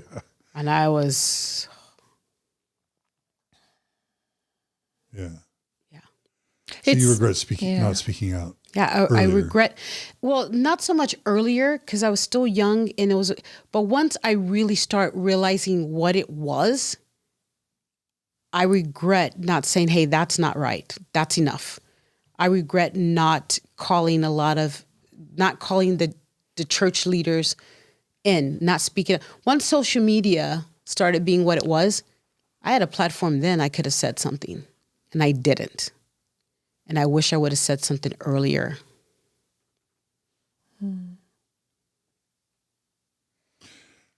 Okay. And overall, obviously, you've shared a lot about how the church or church members have helped you and how the church and its teachings and sometimes its members have hurt you. Overall, can you even make the assessment of whether you've been hurt or helped more by your membership in the church? Because I'm trying to be polite. No, don't do that. Just be honest. No, it's awful. What? It's awful. And I've been What's awful? hurt more than I've been helped. That's 30 plus years.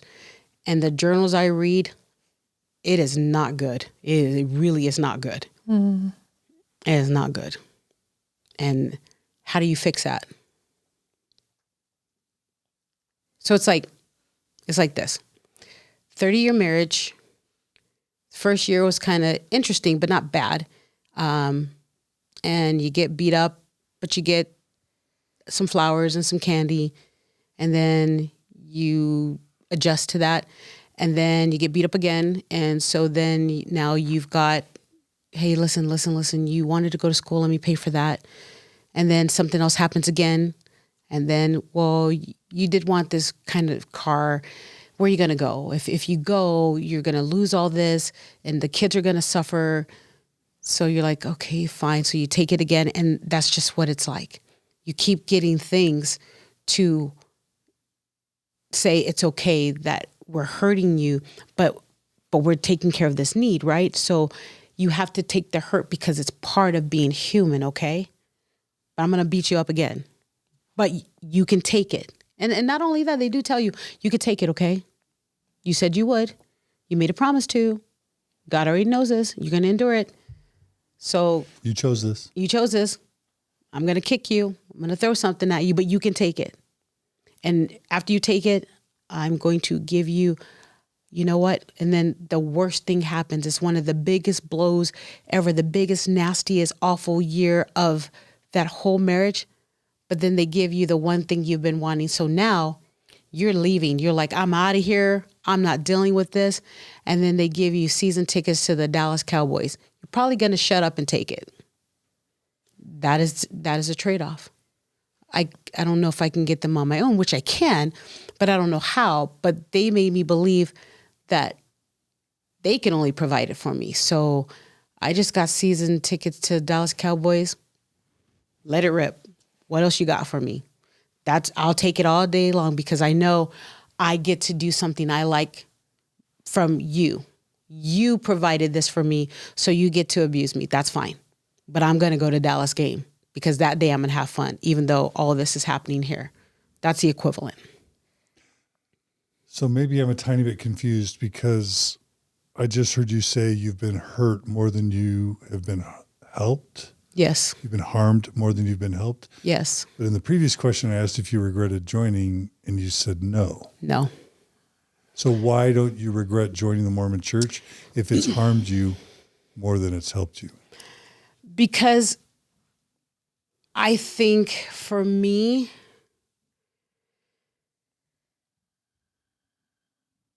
I don't know any other life. I don't know anything else. I don't regret joining. I regret staying. And I think that's a different thing. The 18-year-old joining at that time doesn't regret that. No. After that, after my mission, so after 1995, there's no reason I should have been in that church. After my mission, there's no reason I should have stayed. Dallas Cowboys tickets or not, I shouldn't have stayed. At that point, I shouldn't know what to do. And I did try to kind of get out, like, try to say, hey, if I leave, and everyone else is like, no, screw you. You messed up our friendship joining the church. There was a little bit of strain with my family because I had left and they didn't really understand that. I didn't know how to relate to them. I was all Mormon in my head. I was preachy. I was indoctrinated. So people weren't feeling it. At least Mormons understood my brain. So make it work. So regret joining? No. Staying? Yes. Oh my gosh. If I could take a pill and go back in time, after or during my mission, I would have stopped going. If I did have a genie that said, hey, what do you want to do? If you want to go back and not not stay and speak up, I would, in a heartbeat. If that's really an option, I would do that. I would erase all of that. Because by your mission, what? Because in my mission, I knew for a fact that the church was racist. Because it wasn't just the members, it was other missionaries. And they were not standing up for me. Okay. So once you knew the church was once racist. I knew that, I wish I can go back then. I regret staying past that. Got it. Okay, so this may be, it's going to be hard to top all the important moments so far because we've had so many important ones. But what I want to do is create a segment for any Black person who's considering joining the Mormon Church. Oh my. And this is going to be labeled, should I join the Mormon Church as a Black person? And this is going to be me asking you to communicate, and you take 5 minutes, take 10. Like, I want you to share a message with a Black person who's considering joining and saying whatever you've been taught based on your experience, Chanel, 30 years in the church. Here's some things you want to make sure they know before they make the decision to join. Take as much time as you want. If a Black person is considering joining the Mormon Church, what should they know from you? They should know that from what I experienced and from documents from many prophets and church leaders, that in addition to the Book of Mormon, that foundation includes white supremacy and oppression of Black people. There is a belief that Black people are less, that they are marked, and that they are a certain way, that they are unruly, and that they should be hurt because they are unruly and criminally minded, that there's Black on Black crime. So if there's Black on Black crime, they don't want that in the church. I think that they should know that people don't look like you, people don't understand you, and people aren't going to want to understand you. They're uncomfortable. That it's still in the scriptures too. That's never changed. So there's Moses. No, I think it's Abraham. You're saying the curse of Cain doctrine. The curse of Cain doctrine, the mark of Cain, the curse of Cain, which are two different things. Pre-existent stuff disavowed, but it's still felt and believed by active Mormons. They still believe that things like blackface is okay. They believe that it's not a big deal, that racism is not a big deal, that it is a choice that you made in the pre-existence to endure. To being Black. To being Black. Yeah. And with that comes a lot of painful things. It's just not a safe place for Black people to say that we're inclusive, we like Black people. How? What is it that you're doing to show that? What solidarity and what equality are you showing? It's not being shown. It's being swept under rug and put on a shelf because it's uncomfortable. Even ex-Mormons have issues with Black people. It's just a fact. And what if the church says, well, we're sending missionaries to Africa all the time. We love Black people. No, you don't. So that's called a PR stunt. That is called, you are sending people to Africa for what? If you went to every country that is predominantly Black and you baptize them, what does that have to do with Black people in America, though? What are you doing? That's called smoke and mirrors. What are you doing with the Black people that you have here? So that's like having a bad marriage and not taking care of your marriage, but going out and helping people with their marriages. That don't have anything to do with yours. You're like, okay, so John's marriage is good and that person's marriage is good, and you send them tapes and books on how to better their marriage. Why aren't you taking care of your own? There's a reason why. You can go baptize as many Africans as you want. Africa is not in the U.S., which the church was founded. Why in the hell wouldn't you want to take care of your base, your home? So you're going to take care of everybody else's home but your own? That doesn't make sense to me. It is not being taken care of. Black members aren't being told. It's okay. The problem is, it's that all of the bad that was taught a long time ago has not been untaught. That is the problem.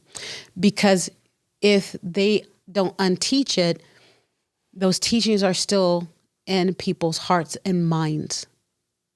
And even though some people might get better, it is still the thought of most people. And this is that Black people are Black because they were less valued in the pre-existence. So they chose to come to earth to be Black, knowing that it was a curse. That Black people are Black because Cain killed Abel and God gave him a curse, which was black, dark skin. And that God wanted all these less valiant spirits from the pre-existence put in Black bodies as a result of their less valiance in the pre-existence. So Black people carry the curse of Cain because of their weakness in the pre-existence. And also Native Americans are also dark and loathsome because God made them dark and loathsome because of their wickedness, so that they would be viewed as filthy and unattractive to white people. And you're saying that's all in Mormon scripture. That has been in throughout the many years in the church. 200 years. Over 100 and something. Yeah. I mean, they recently had a monument of 3 Black slaves up. Nobody I know heard about it. Why wasn't the church promoting that? Why is it that I was a member for 30 years and just last year I finally heard about Green Flake and Jane Manning? Why? Why now? Mm-hmm. Why haven't I ever heard about them? Yeah. Well, because Jane Manning was, wasn't she sealed? She was sealed to Joseph Smith as a servant, an internal servant, but not as anything else. And she begged to be sealed for better conditions than just a servant. Yeah. No one's talking about that. Yeah. So the church continues to keep racist teachings in its scripture. Well, it's still in the scripture. It's never left. It and won't apologize. They're for not it. changing. They're not. They just say, we love our Black members. Okay. That's a statement. That is not an action. Yeah. That is not anything that's being implemented to show that. If I say I bake cake and I never bake a cake, it's a good statement, but my action doesn't prove that. And the thing about it is ask questions. I could walk around right now with a microphone and a camera and say, hey, I can go down Temple Square during general conference and say, hey, Bob, how would you feel if your daughter dated a Black man? Have you ever asked people questions like that? And them just, but there's nothing wrong with preference, and all the excuses come. If you ask me, Chanel, how would you feel about your daughter dating a Mexican man, an Asian man, a white man? Okay, whatever she wants. What's best for her? It's easy. It's not something I have to think of. But if people can't admit that it's a problem for them and it's a bias, we can't fix it. There's nothing wrong with having bias. There's nothing wrong with having fears and ignorance and cluelessness. It's that if you're incorrigible and you can't be taught and you don't learn from that, that's a problem. And it's a problem because people believe the church. People believe the church leaders, and the church leaders have been racist. Mm-hmm. It's their own doctrine, their own signatures on documents doubling down on racist conditions. That's the church. Yeah. So if you were to summarize to a Black investigator your experience with the Mormon church, it would be what? It would be, if a missionary comes to talk to you and teaches you the discussions, ask them, besides the Black people in the priesthood, what is the mark of Cain? What is the curse of Cain? And what is it that Black people in the pre-existence didn't do what they're supposed to do on Unvaliant? Explain that. And ask them, why did it take 150 years? Ask them, what is the church policies now on interracial marriage? Ask them. Yeah. And if you, Chanel, were to summarize your experience as a Black woman in the Mormon church, it would be what? Hell. Brimstone, misery, endurance, sure, but that's the truth.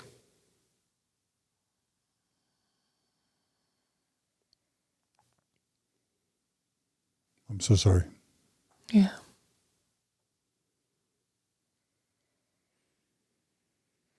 And it seems like you're feeling better now than you maybe have in a long time. I don't know. If we're kind of wrapping this third part up, how are you doing now? I think as a default, I'm good because I have children watching and I have to manage this. I can't read my journals though. Mm-hmm. Yeah. Mm-hmm. I try to. Nope. I'm not reading that. Why? They're bad. There was a time I lived in Roy in 92. Roy, Utah. Uh-huh.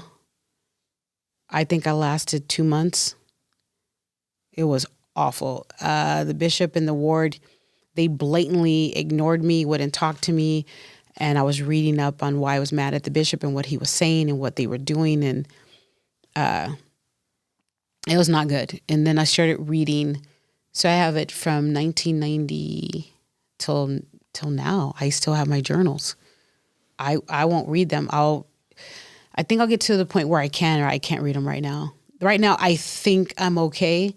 If I read them, I don't think it's good. I don't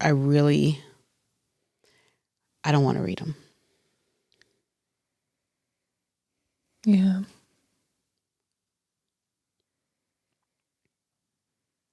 You deserved so much more than what you got. I don't disagree. Well, Chanel, thank you on behalf of Margi and myself, on behalf of our listeners and viewers. Yeah. We can't thank you enough for being willing to share your story, as difficult as it's probably been for you to relive it and to have to muster the energy to educate us. We know that you're representing a lot of people who have had very hard experiences. Yeah. And on behalf of all of us, thank you for your courage and your strength and your compassion and kindness. Mm-hmm. And generosity. Generosity. Yeah. Yeah. Sharing your story. Well, thank you for letting me. I mean, being silenced for so long, it's a little uncomfortable at first to wait, I can talk about this? Okay. Yeah. Well, we all benefit from hearing your story. Thank you for sharing it with us. Yeah. Let's give Chanel a massage. Let's give Chanel some little something. Can I just say a little something for this intense, really exerting experience. So thank you, Chanel. We honor you. You're welcome. And if people want to support you, do you, if people want to hire you as a cook, do you do that type of work? Are you too busy? Or I've been doing it. And I just been kind of it's a mostly Mormon state. So I know they're mad at me for speaking up. So I haven't really promoted anything, but I do, when people ask, I will take care of it. For Christmases, I did lasagnas, and then I did, the Creole. I don't know why, but they just like the Cajun food, which is funny because it's kind of spicy. You do Cajun cooking. Oh, yeah. catering, basically. That's kind of part of the joy, right? Yes. I love doing that. So Because I people love could hire Cajun. you if they wanted to, Sure, to yeah, do some Cajun absolutely. catering. Okay. Yeah, that's such a great idea. Definitely Creole, Cajun, gumbo, all the good stuff. How do people reach you if they want to? They can reach me on TikTok. They can reach me on Facebook, Instagram. I have all of my. I think they all are Bet Noir 4. I think I changed everything to just kind of be more uniformed. BETTENOIR 4. Number 4. Yes. Right? Okay. So they can direct message you Yeah, they can direct message me. to hire you or Sure. you know, to cook for them. Sure. Love it. All right. Any other way we can support you? Yeah. Follow you on TikTok and all the social medias. That works too. And then ask me questions. Like, they don't have to be easy questions. We don't always have to have easy conversations, but you can ask me. I'll be honest. You know, and you can be honest with me. I will give you room for mistakes if you're willing to grow. If you got it wrong, but you're just like, hey, I got it wrong. I don't know what to do now. I'm supportive of that. I don't care who you are. I don't care if you're active, not active. I don't care who you are. I really don't. I mean, my husband will tell you that. I will open up dialogue for anybody. I will match your energy sometimes, though. Most of the time, I'll just like, if you're being nasty, I'll just be like, whatever, and I'll give you room. Sometimes I won't. I'm human, and sometimes I'll match it. But for the most part, you can ask a lot of Mormons on TikTok. I'm pretty fair. I'm a fair person. I want to help invoke change because I think everybody has an opportunity and the chance to have good spaces, but we have to actively participate on what that looks like to achieve the safe spaces for everybody.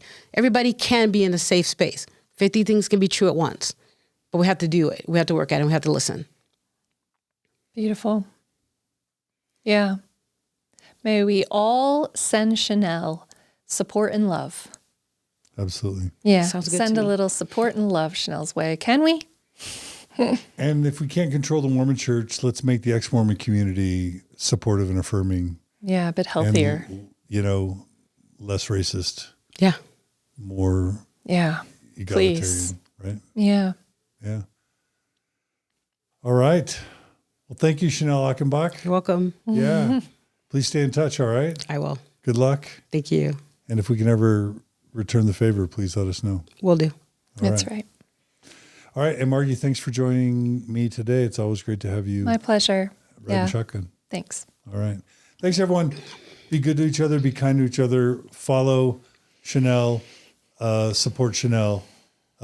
And share this episode with as many people as you can. If you can, please subscribe to her channels. And also, if you want to, we're trying to reach 100,000 YouTube subscribers as soon as we can. So please subscribe on YouTube if you watch or view us or listen to us on YouTube. That would be really great. And also, we just thank all our donors who make Mormon Stories possible. We're reaching the end of the year. So have a Merry Christmas and a Happy New Year, or Festivus, or whatever it is you celebrate. Be kind to each other. Be good to each other. Let's listen with empathy and learn to love each other more and more each day. Become more tolerant and more affirming. And we'll see you all again soon on another episode of Mormon Stories Podcast. Take care, everybody.